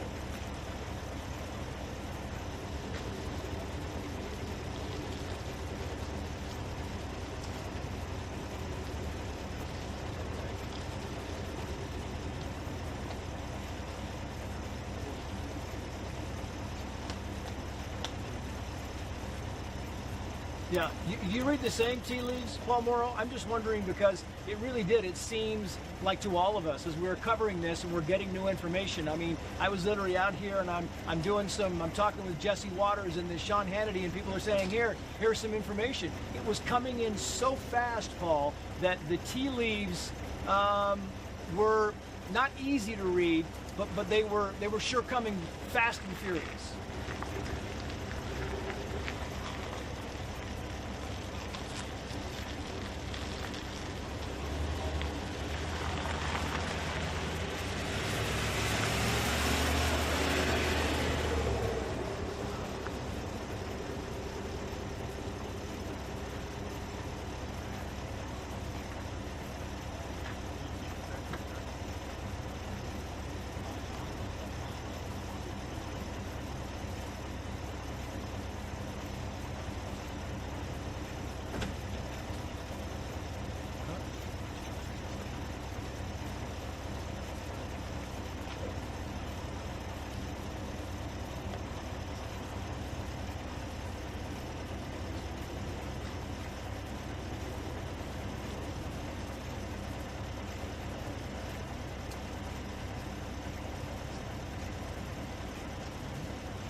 I talked to a number of investigators today to kind of expand on Paul Morrow's point there, but the whole time you've been talking, Paul, and Josh, you as well, we have been kind of showing the video, right? That's the video in his left hand where he went down and he grabbed some brush. And I guess the idea was to try and block the Nest camera using that.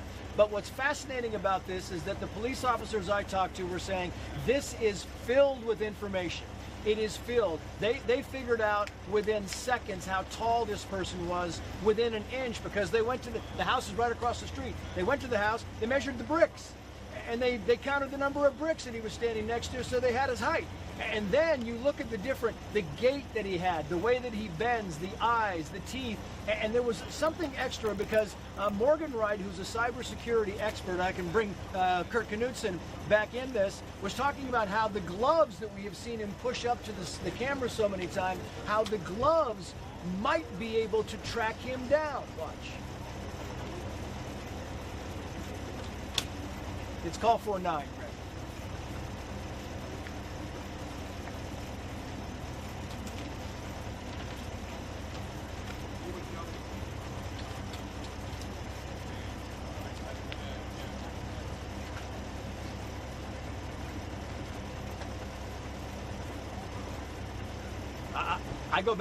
I go back to the shooting, Kurt, at Brown University, where within a couple of days they had a wealth of information about the person who they believed was the shooter, where his car was located. Kind of the same thing here, where he was buying certain stuff. Same thing here, right? Those gloves look to me, I've never seen those in my life. They look to me to be fairly unique.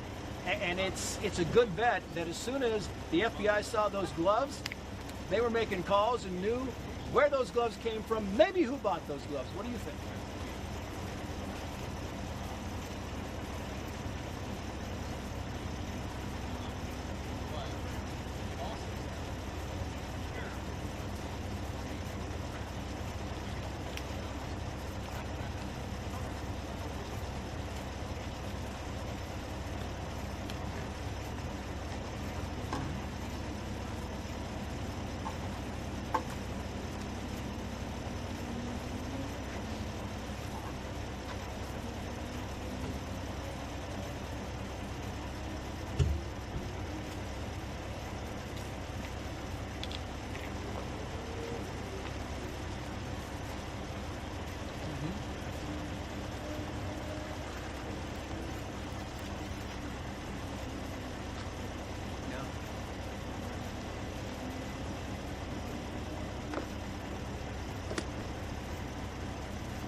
We are hoping. You know, it's interesting also that we talked to Chip Massey. He's a former FBI special agent.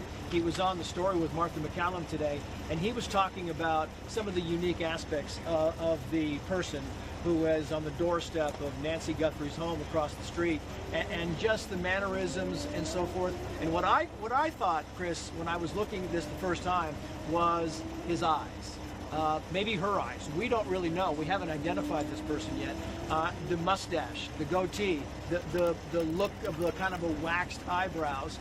And we had Chip Massey talking about how everybody who knew that person knew that person. Watch.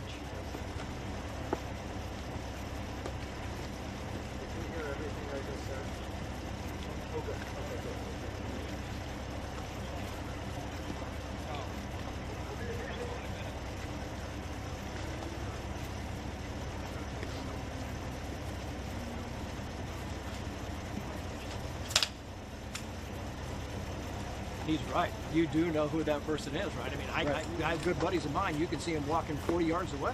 Yeah, it's interesting you mentioned you're looking at his eyes, and we clearly see that. I'm watching his walk up there, and I see when he turns around, I'm looking at his right foot. It almost looks like he's got a little bit of bow leg in that bottom right part of his foot, so maybe he's walking on the right side of his heel, so there may be some wear and tear on the right side. I mean, that's what I saw, is that walking, because somebody who would have tracked him out in the desert is looking for that uneven foot pattern, right? And so there's so much telling, as one of the guests just mentioned, there's so much to gather from that information. We're right here where it's so dark and there's so much cacti, so much vegetation. He's very clean walking up here, right? It wasn't like he was sneaking through the desert. He would have got caught up in the brush, and the desert bites and burns and sticks you out here, right? He walks up pretty clean, but he is very identifiable. But look at that in some of that video. You look at that right leg as he turns around to get that brush. It seems like he's got a little bit of a crooked leg in that bottom right there that would, again, separate him from somebody. And if you knew somebody that walked that way and you saw the face, you saw everything else, hey, I think I know who that guy is. Yeah, I mean, right, a fair point, Randy Sutton, because, you know, regardless of the gloves, regardless of the mask, and the clothing and whatever, there's some things you just cannot hide.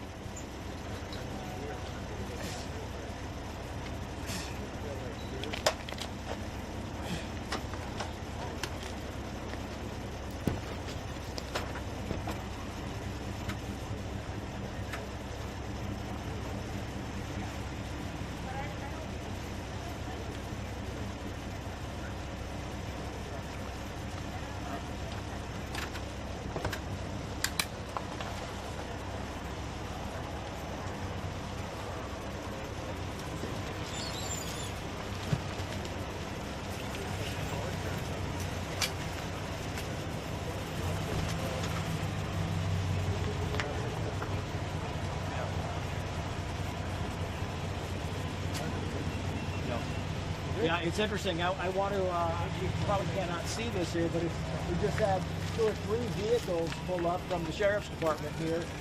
All of the vehicles have their lights on. We don't know if they're here for some reason. We don't know if they're maybe just kind of clearing out parking. It's kind of unknown at this point, but we have a 3rd vehicle here again with the lights on. And it's a good thing the lights are on because Randy's right and Chris is right. It is so dark out here. I mean, look, the stars look amazing, but it is so dark. There is very little light pollution out here, and it is difficult to see. Right now, you look over there, and if you're walking up at 1:30 or 1:45 in the morning, it's going to be difficult. We've got about 2.5 minutes left in the show. Josh Ritter and Paul Morrow. I just want to know the next steps. How is it that police are working, in your estimation, on bringing Nancy Guthrie home? Josh, begin with you.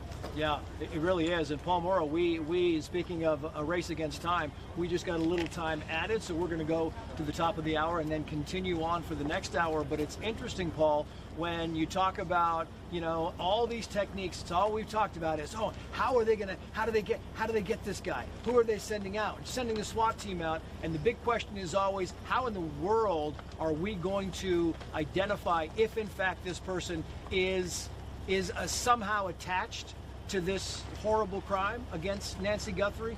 And secondly, how do we rectify this? What is the solution to bringing this woman home safely?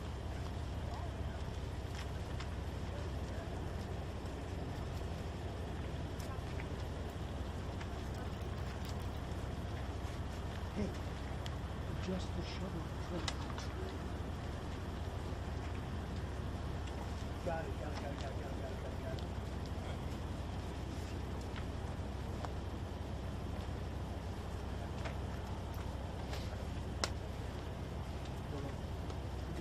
Hold on, I gotta go ISO.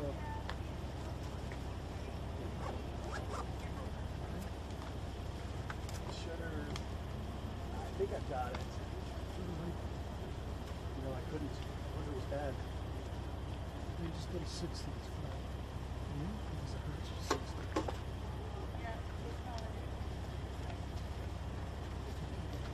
Yeah, I mean it's a fair assessment here, Chris, because you know you want to, it's the return to the scene of the crime. You want to be able to, if he truly was looking for money and he wants to keep Nancy alive, then that's priority 1. Yeah, absolutely. It's all about, you know, taking every bit of information we have, piecing it back together, going back to square one, working it through to the next bit of information. Ultimately, we want to find out who this person is, what his connection is, so we can find Nancy. That's the end game here. We can do all the other criminal stuff later. We got to find out where she is, if she's still alive, and how do we, you know, get this resolved. So yeah, every information counts, every bit helps, every second matters. And I'm wondering, Kurt Knudsen, to you, we have gone into great detail how they used the video, how they got it back, and you know the gloves we've talked about. Is there a way, using technology and using what information we have right now, is there a way for the FBI to right now be looking at different avenues on how they can bring Nancy Guthrie home?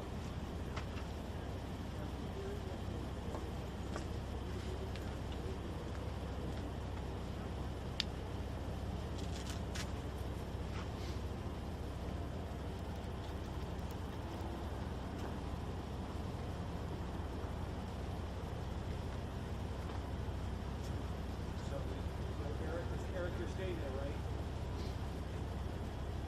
So, okay.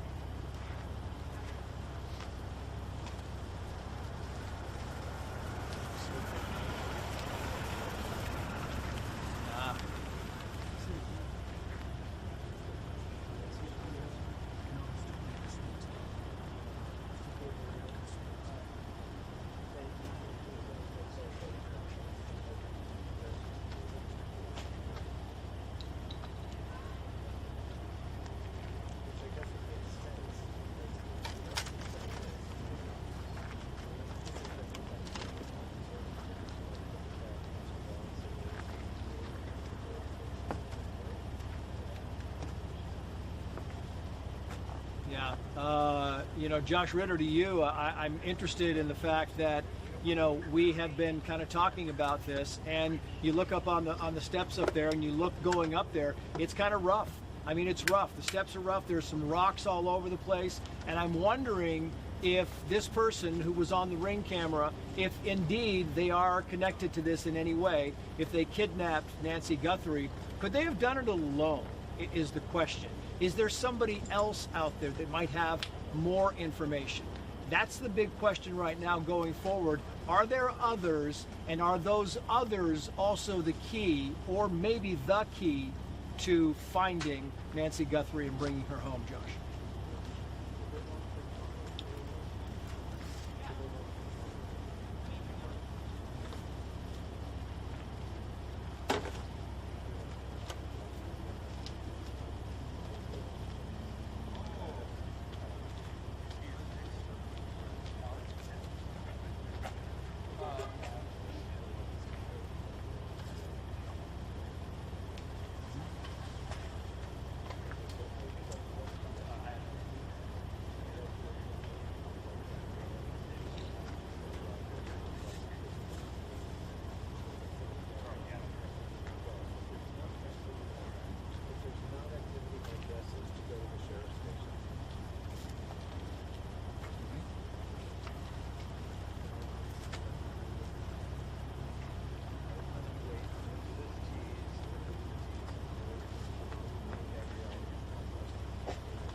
Yeah, it really is. It's kind of amazing to see what we have seen today.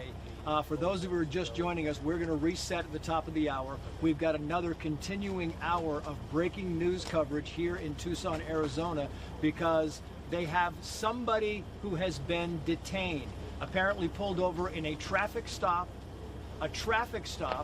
and is now being questioned, we assume.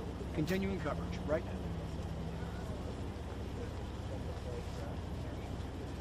And it is 11 p.m. on the East Coast, 9 o'clock here in Tucson, Arizona, and we continue our coverage of breaking news. A person has been detained and is now being questioned in connection with the search for Nancy Guthrie. Let's get back live to the chief correspondent, Jonathan Hunt. He's been following this search in Tucson, Arizona. He joins us with new information. Jonathan, what are you finding?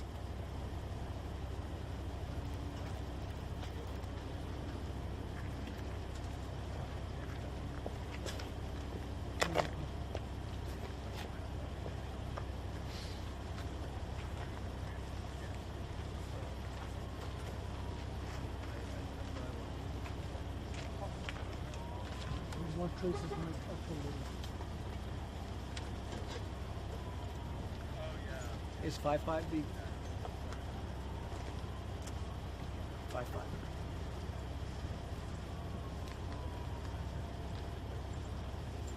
recorded up there.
Yeah, and where and when and how might we hear from the Guthrie family about this this detention also is kind of in the mix here. Jonathan, we've got a lot of news to get back to. We'll get back to you as your news warrants, and if you hear something, flag us and we'll put you back on.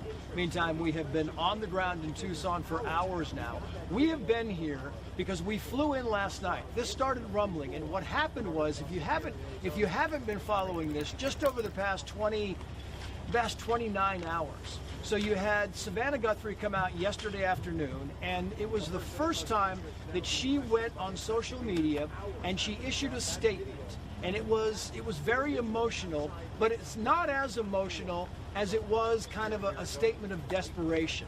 And so she issued a statement yesterday afternoon, and we were talking about this during our news meeting, and we thought we need to get out there.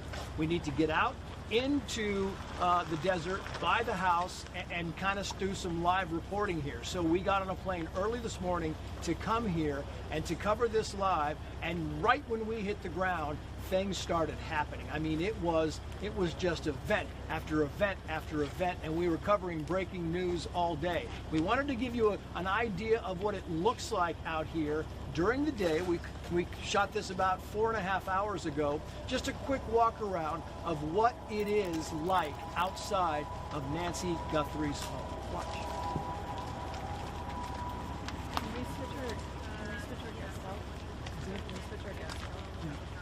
Switching the guests. Can we switch guests? Switching the guests. He said, no, it's not couch. I didn't know you were on. Sorry. Okay, just stay with us.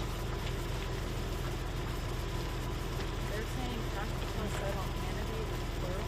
Yes. I no one's saying that.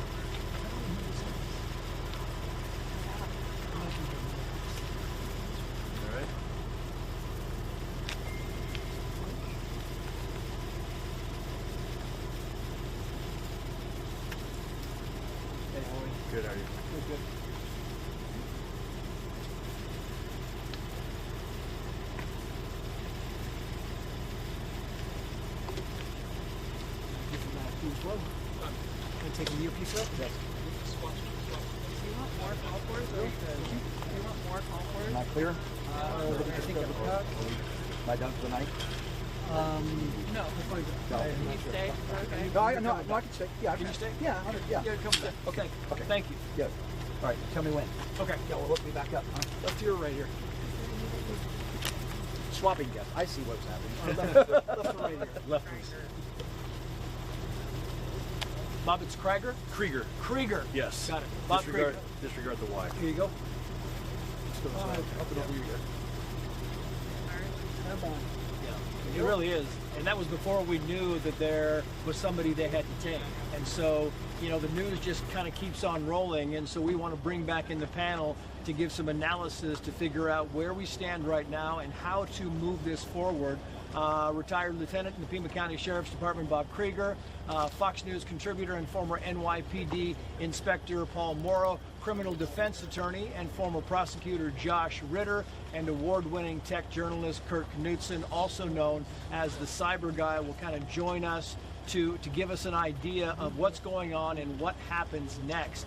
It is, to me, I think, important for our audience, Paul Morrow, to kind of get an idea of where this person was captured, because in the last hour, I mean, people might just be joining us. In the last hour, we talked about this person who was detained was actually found in Rio Rico, which is just this side of the Mexican border.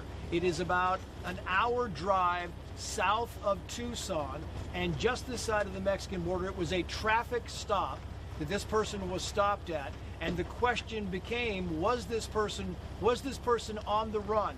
Did this person have an inkling that maybe there was too much information out there, that maybe this video was the deal breaker, and decided he was going to make a run for it? But I'm wondering, Paul Morrow, as you look at the day's events, did you anticipate any of this going into this afternoon even?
Yeah, and the next question is, is how much can they get in the short amount of time, Josh Ritter? Because we know that at some point this person is going to lawyer up, regardless if he's just being detained. And this person is going to lawyer up. So the questioning has to be acute, and it has to be fairly rapid.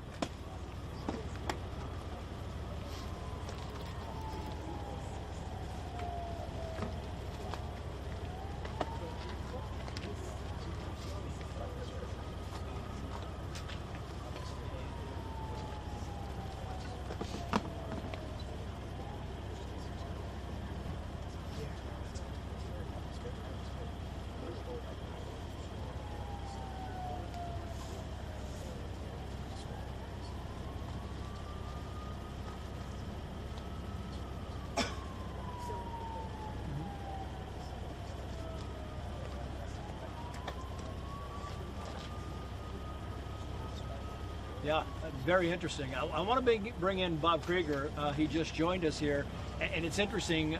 Can you hear them, Bob? Did you hear what they were saying? Yeah, I got them. It's interesting to me that things move so rapidly today. What about you? What's your take on what you saw, and where do you think this thing goes to in the wee hours of the morning?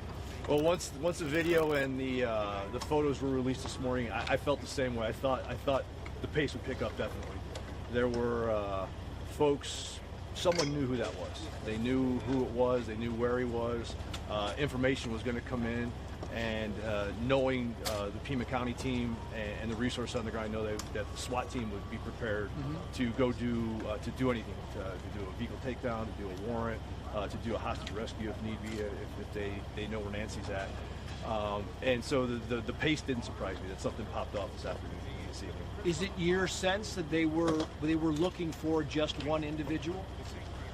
That would be my gut feeling right now with what I saw in the video. You know, I said before, he appears to be a fairly unsophisticated criminal.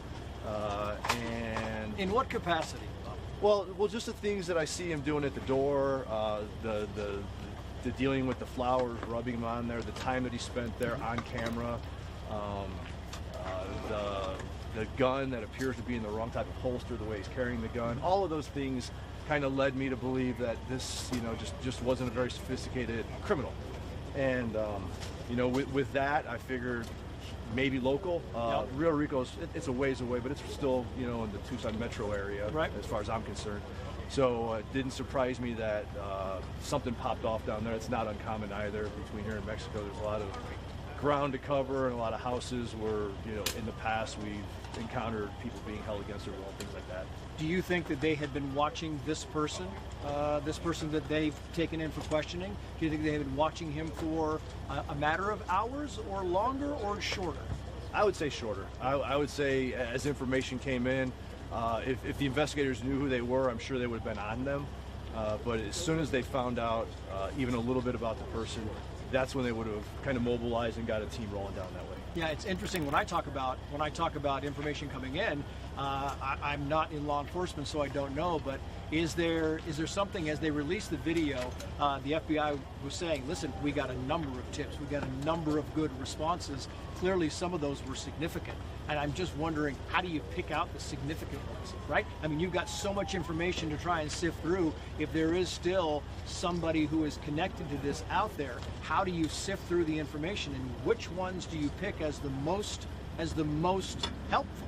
A lot of good investigators doing a lot of good investigating. That's really what it is. You prioritize. This one seems the most legitimate. Let's focus on that one and just keep triaging it as you go. Well, it really is. It's kind of one of those things where as soon as the ball started rolling, it really started rolling. I mean, you know, you look at this, Paul Morrow, and I think at 8 o'clock this morning or 7 o'clock this morning when you jump on that plane to come here, you don't really expect this. You expect something to happen because there's a reason, I thought, that Savannah Guthrie went and posted her first social media where she wasn't talking to the people who wrote these ransom notes, that she was talking to the public in general. I mean, she talks to the public in general almost every day of her life in her job. She was talking to the public in general, and she was pleading for help. And it seems to me, and we don't know this for a fact, that she may have been shown the video and that they didn't recognize. The FBI has said, the Pima County Sheriffs has said, the family does not recognize this person. And so I think they got to the point where they're like, it's time for us to ask others to help us fill in the blanks. Paul.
Yeah.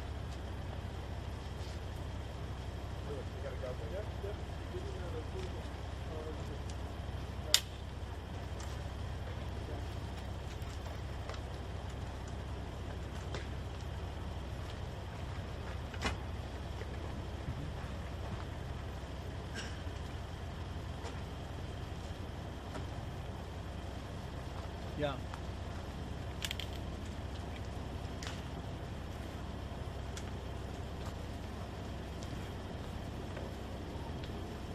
Yeah, it really is. And on that note, I wanted just to quickly follow up with you, Paul, if I can, because, you know, they got the big break. They got the big break, and they got, you know, what looks like somebody who they believe is involved in this. Whether they're saying it's just a detention or anything else, it's somebody they clearly believe might be involved in this. And I'm wondering if you believe that now, even with somebody in detention, now is really when the clock is against, or the clock is a pivotal thing at this point in time. Is that fair?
Yeah, and I want us all to kind of watch the thing. Bob, if you could, look there. I'm not sure if you guys have a monitor on your side by the sheriff's station, but we just got some brand new video. This is the person who was detained. I want to put this on. This is down in Rio Rico. We're being told it's 15 miles from the Mexican border, but this is the video, the first video that we have seen that is connected to the person who was detained and we presume is now being questioned.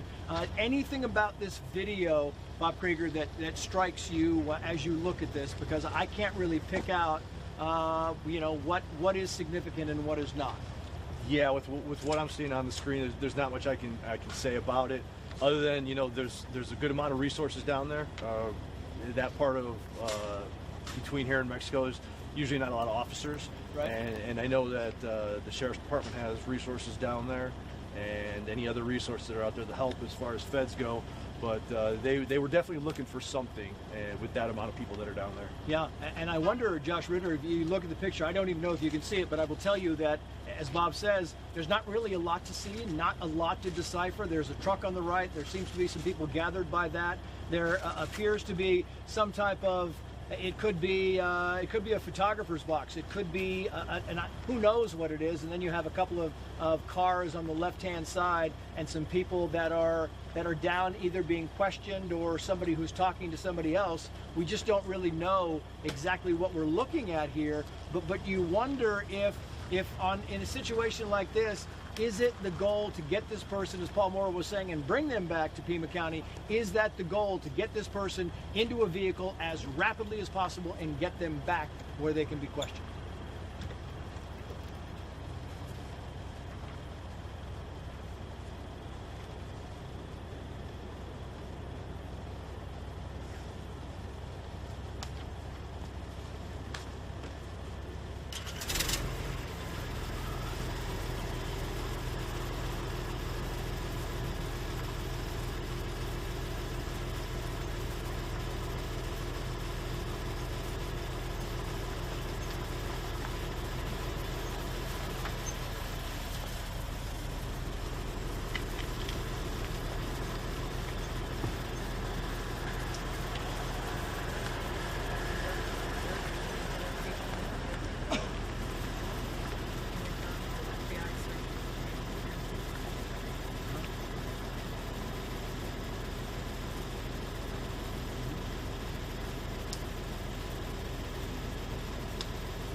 Yeah, and while I've got you both here, I want to bring in, Bob, the same for you. We got some breaking news coming in. This is from KSAZ, our Fox affiliate in the Phoenix area. It says, quoting here, the Pima County Sheriff's Department, assisted by the FBI's evidence response team, is conducting a court-authorized search of a location in Rio Rico, Arizona, related to the Nancy Guthrie investigation. This operation is expected to last several hours. No further details at this time. And then it ends by saying, please see the media staging area below. Fox News has a camera on the way to Rio Rico, so we hope to get some video sometime this evening about what's going on there. What's your best guess at what we're looking at here, Paul Morrow? It doesn't appear to be the vehicle. It is a court-authorized search of a location.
Yeah.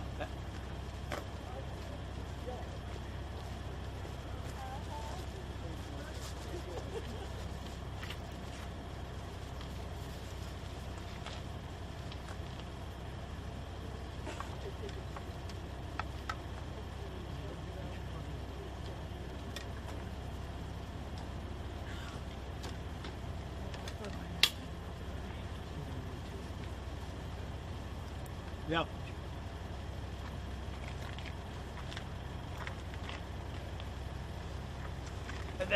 That's exactly my question, is how long does it take you to get the warrant? Can you get it? I mean, we think this thing, you know, we were building this up in the last hour because we didn't know, you know, as maybe that this was some kind of a race, like it was a chase down to Rio Rico, when maybe it wasn't. Maybe this person was in Rio Rico all the time. Maybe this person lived or lives in Rio Rico, and it all kind of transpired. They knew this person was down there and it was just time to go, and they waited to bring in the cavalry before, Josh, that they couldn't do it until they got the court order, the court authorized warrant to go in and take a look.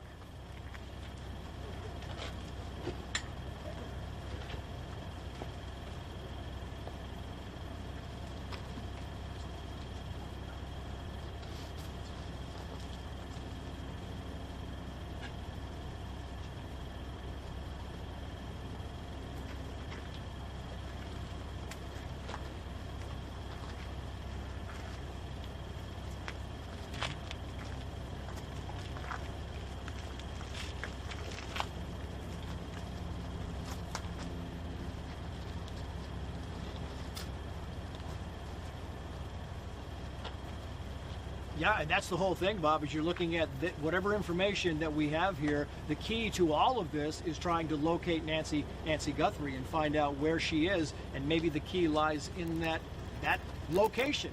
We don't even know if it's a house or an apartment. We know nothing about it except some location. Correct. And still at this point of the investigation, The only thing that matters is finding Nancy. Right. Between all the investigators and the tactical teams, that's goal number one, is finding her safe and getting her back to her family. And then all the ancillary investigative stuff can happen after that. Yeah. Do you believe that, I mean, this crew down there, what is it, if you're going in, what are you looking for? Let's say it is an apartment or a home or something. Is there something you're looking for that might lead you in a positive direction, Bob? The things that you're looking for in a search like this, anything that's related to the crime, any of the gear that he was wearing in the video, anything that might belong to Nancy, any electronics, because like the gentleman have already said, the electronic evidence at this point is going to be the most helpful. Yeah, and which is a great segue for us to bring back in Kurt Knutson here, because that's the thing. You've got to go to a judge, and you've got to show this judge, Kurt, some compelling evidence. Something that you can get a warrant and you can go down and search this location. Is it likely, in your estimation, that maybe this was some kind of electronic evidence in some capacity?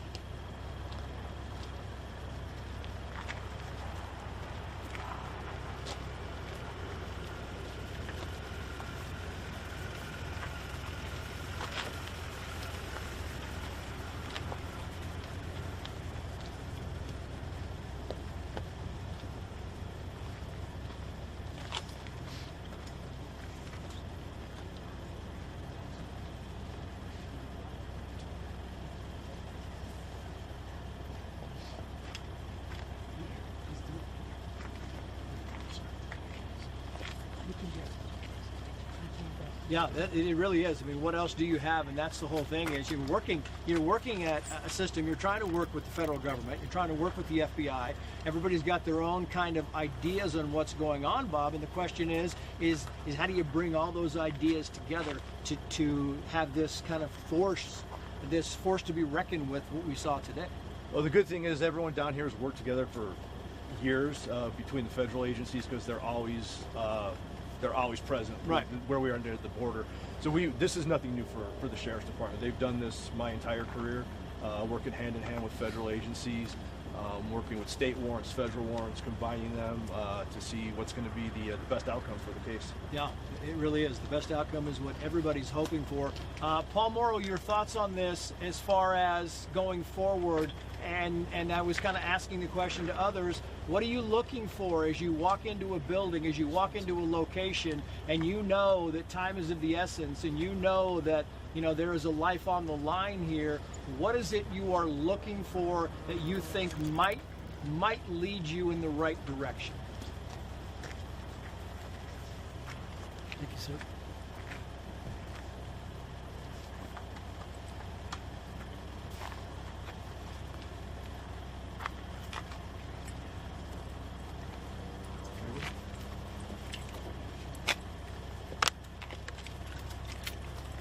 Thank you. All right.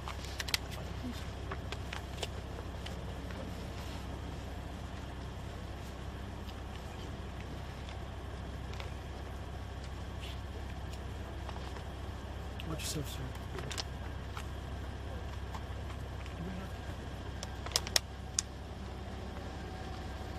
Court?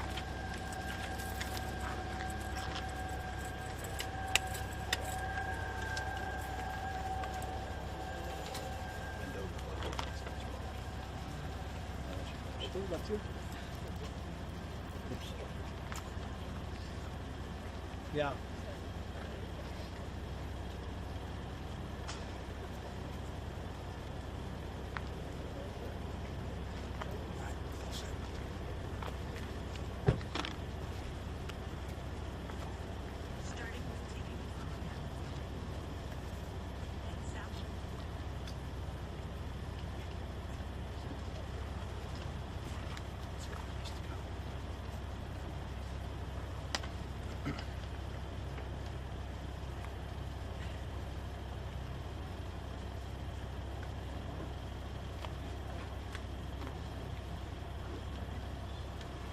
Yeah, a time machine that works rapidly. Paul, thank you. You know, it's important that we kind of get an idea of how we got here to this point, because this point is critical. We're getting breaking news almost every 4 or 5 minutes. I want to say that the FBI Director Kash Patel is kind of shedding some new light on how the FBI is working with big tech companies to help crack this case. The senior national correspondent Kevin Cork is live for us in D.C. with an update on this. Kevin, good evening.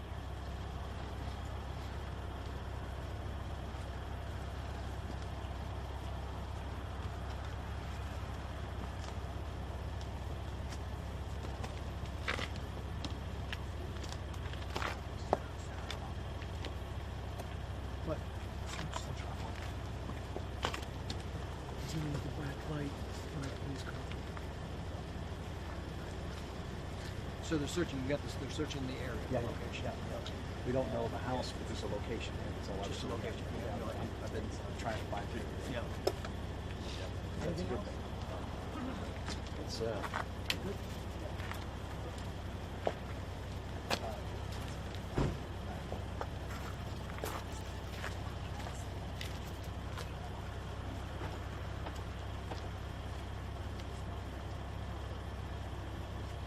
Are you guys together?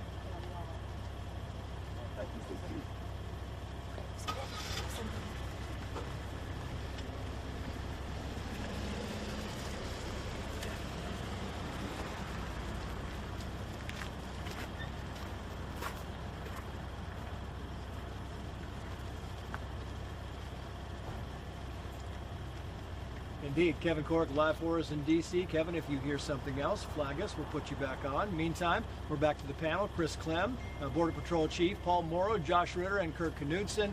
Chris, welcome back in. I mean, since you walked away a few minutes ago, we now know that the person who was not arrested, the person who was detained in Rio Rico, which we now know is 15 minutes from the Mexican border, now they've got a court-authorized order to be able to go in and search a location. That's all they're saying is a location. We don't know if it's a home. We don't know if it's a warehouse. We don't know if it's an apartment. We just know there's a location, and my guess is that they're going to be out there for the better part of the evening.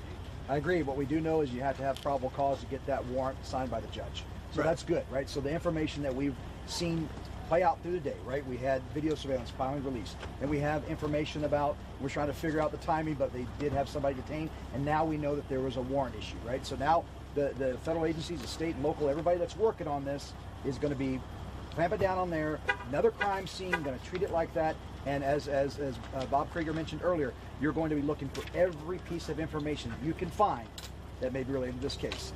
No stone is going to be left unturned, especially now when you got that judicial warrant. Yeah, I want to think, because, you know, John Nance, former FBI, was talking about, you know, what happens when you release the SWAT teams, right?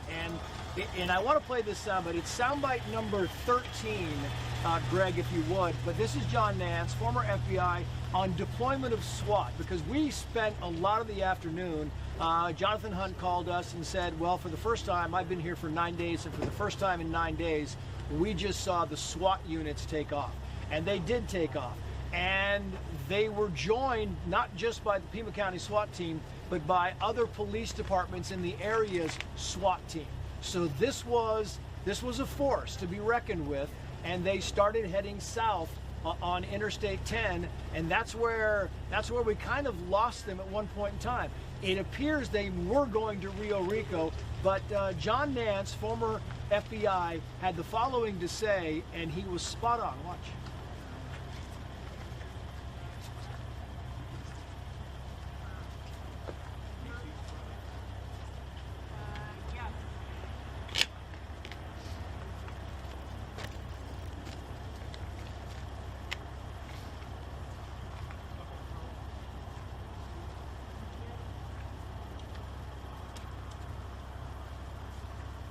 Yeah, and the key phrase there is that you are looking at an imminent arrest, and we knew when those SWAT vans pulled out that something was afoot. Yeah, John was right. You do not send in the cavalry. Resources are precious. Time is of the essence. You cannot afford to send that many resources down to an area just on a hunch, right? They've got actionable intelligence. That's the key, right? Information that leads to actionable intelligence. That's what everybody is doing in this case since the minute it broke, is looking for information. And now what we've seen, or at least what is playing out before our eyes right now, is actionable intelligence. They got a warrant, and they're out there doing the job. So yeah, to send those researchers down there, something big was going to happen, as we mentioned. So this is your mission, and you're in charge of this thing. What's first? I mean, is it not the chicken and egg thing? But I'm wondering, do you get the authorized court order first before you send the SWAT team out, or do you send the SWAT team out, you locate somebody, and then you get the court order? How does that work? You know, it really, again, everything is kind of it changes based on the complexity of the case. But typically, you're building up that information to bring that warrant to the judge. So here is the probable cause. Here is every piece of evidence we have so far that indicates this is a location that we believe has information that will lead to the finding of Nancy Guthrie and all the information in the criminal element of this. So yes, typically you build that up. Yep. Sometimes you just run across something. Maybe the guy runs into a house, you got information, and you may have to go get the warrant after the fact, and as you secure the scene before you go in. But in this case, it sounds like, based on the feds being involved, the FBI being involved, that they would build this case up step by step, brought the warrant to the judge signed it, and now they're on scene. Does that sound like a fair assessment to you, Josh Ritter, that they wanted to get the warrant first before they sent any SWAT teams anywhere? They wanted to know that they had their ducks in a row, so if they found something, they could walk in and they could begin their investigation ASAP.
Yeah, I just, Paul Morrow, it's important to get your perspective here because you have a unique perspective because you've been on both sides. You've been on the legal side, you've been on the investigative side. Is that kind of the pattern that you would follow? Is you get the warrant and then you go, or you get the person and then you get the warrant?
Yeah, it really is amazing to think that the state that she lived in and the laws that they practiced could end up eventually saving her life.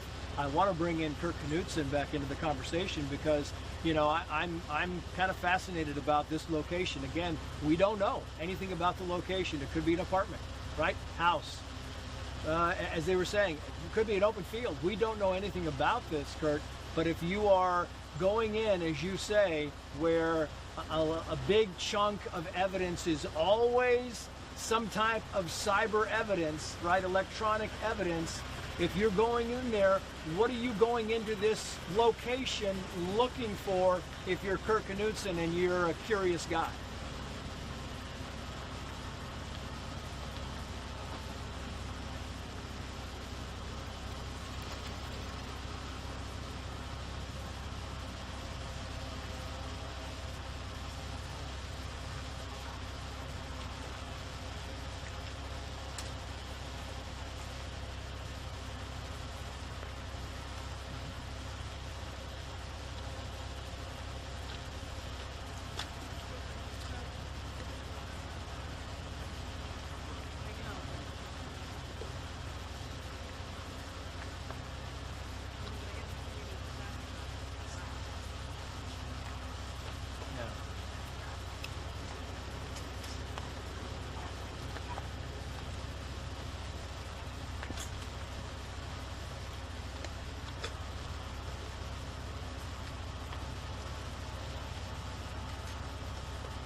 Right.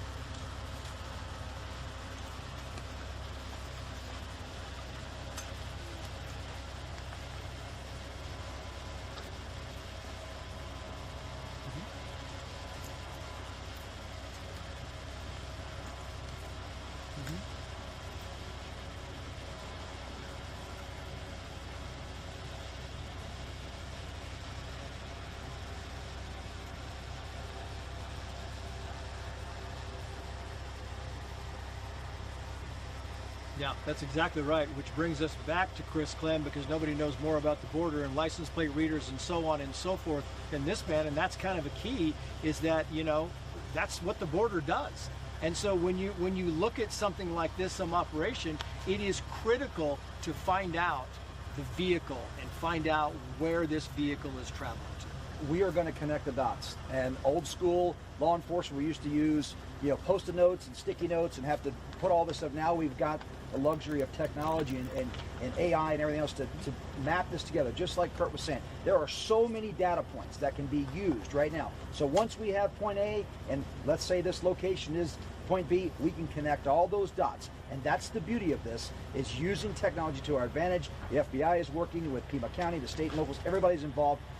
As Kurt mentioned, there's so much information out there that they're working right now to connect these. That's probably what led us to this location and these warrants. But again, using the license plate readers, all the technology that the border has along the highways, state and locals, transportation department, all that is going to play into this case, and this is going to be the information that we need to connect these dots. Yeah, you know, Kurt Knudsen, back to you. I was, you know, when I was, it was probably 25 years ago now, in the early 2000s, when we were covering the Scott Peterson trial.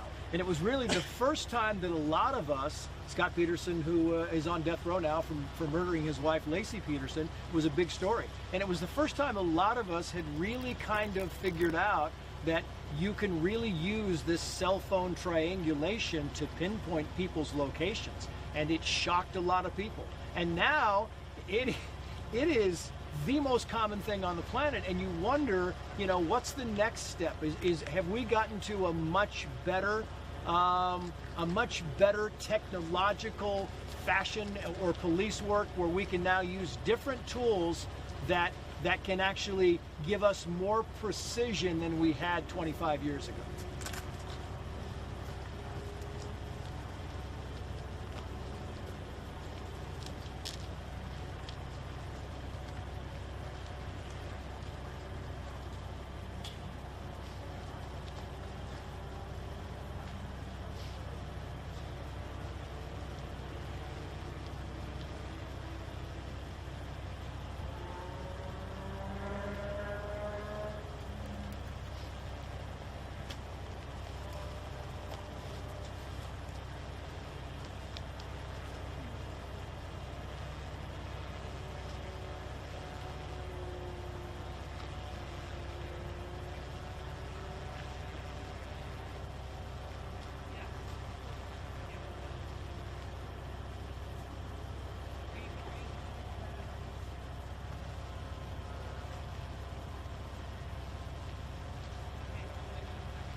Yeah, well, this has been kind of an investigative powerhouse today. Go back to Paul Morrow and Josh Ritter, if I can here, because it really is. It's one of those things where we all now, you know, you've got a lot of police work, which was exceptional today.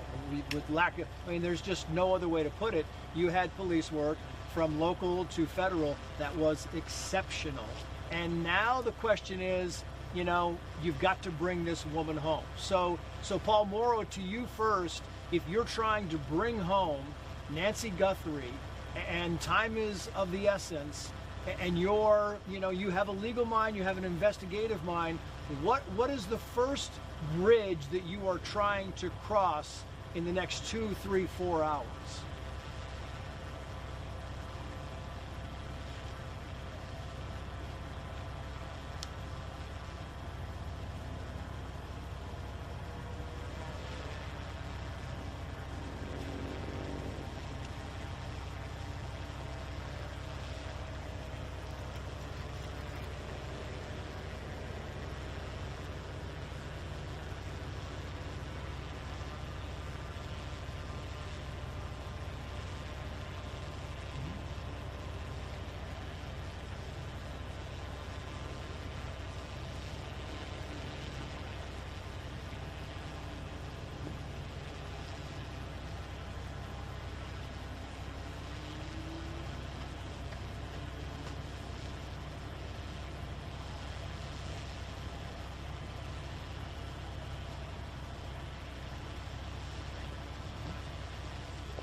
Yeah, I mean, you remember we were on the set the other night, Josh Ritter, talking about, you know, the first one who runs and tells the authorities is the one who's going to get the best deal out of this whole thing. And I'm wondering if it's a good cop, bad cop situation where, you know, somebody's informing this person, again, just detained at this point in time, that, you know, kidnapping is going to put you in prison for a long time.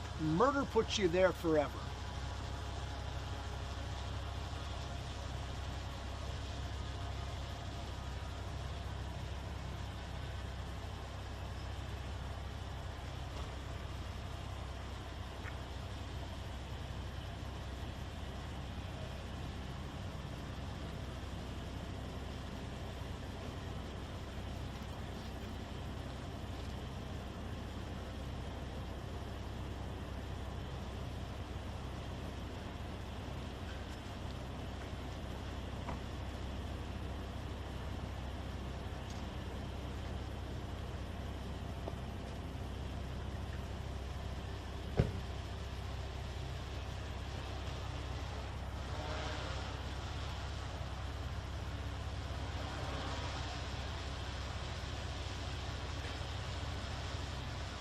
Yep, I mean, it's also accurate to say that, you know, this is a person that they have detained right now.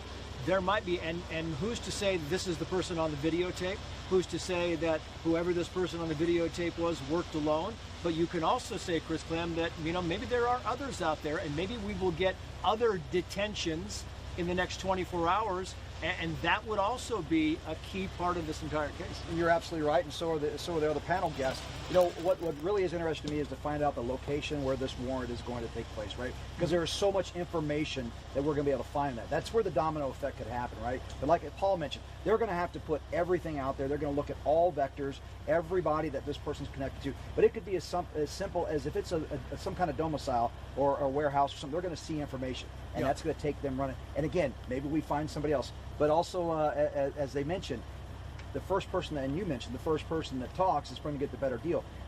This person on video and some that may have operated alone, right? But they're going to talk. They're communicating with somebody, as we mentioned in the previous hour. This is going to start opening some information gaps that hopefully we can close rather quickly. That's key, right? This information leads us to action, and we're seeing the action play out. There's just so much more that we have to find out in order to kind of get us closer to a resolution. We have about 2.5 minutes left in our breaking news broadcast. I want to go back to Kurt Knudsen. Kurt, I mean, what will your recommendation be? Is there something cyber-wise that you think is instrumental in saving Nancy Guthrie's life in the next 24 hours?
Yeah, it really is. It's one of those things where you think there's so many possibilities, but those possibilities take so much time.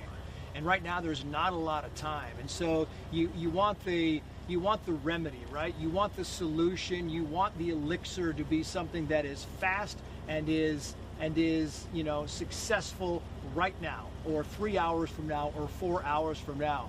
I've got about 15 seconds for each of you, Paul Morrow and Josh. I just want to know, Paul, what do you think happens over the next, actually I got 10 seconds for you, what happens over the next 5 or 6 hours?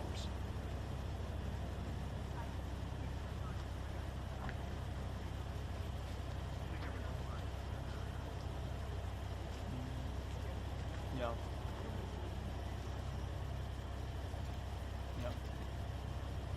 Yep. We got new stills of the scene in Rio Rico. We want to put these up. That concludes our break.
Yeah.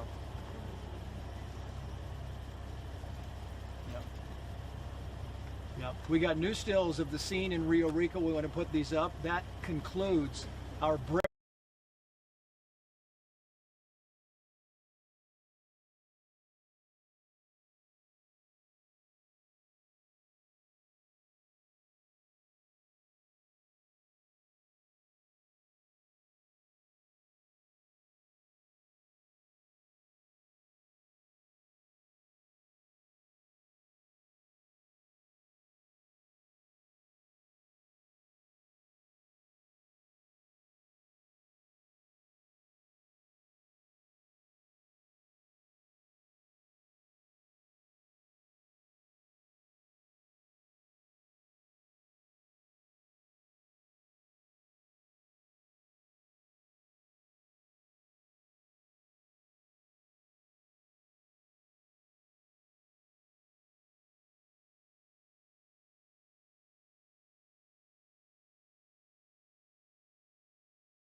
Yeah. Yep. Yep. We got new stills of the scene in Rio Rico. We want to put these up. That concludes our break.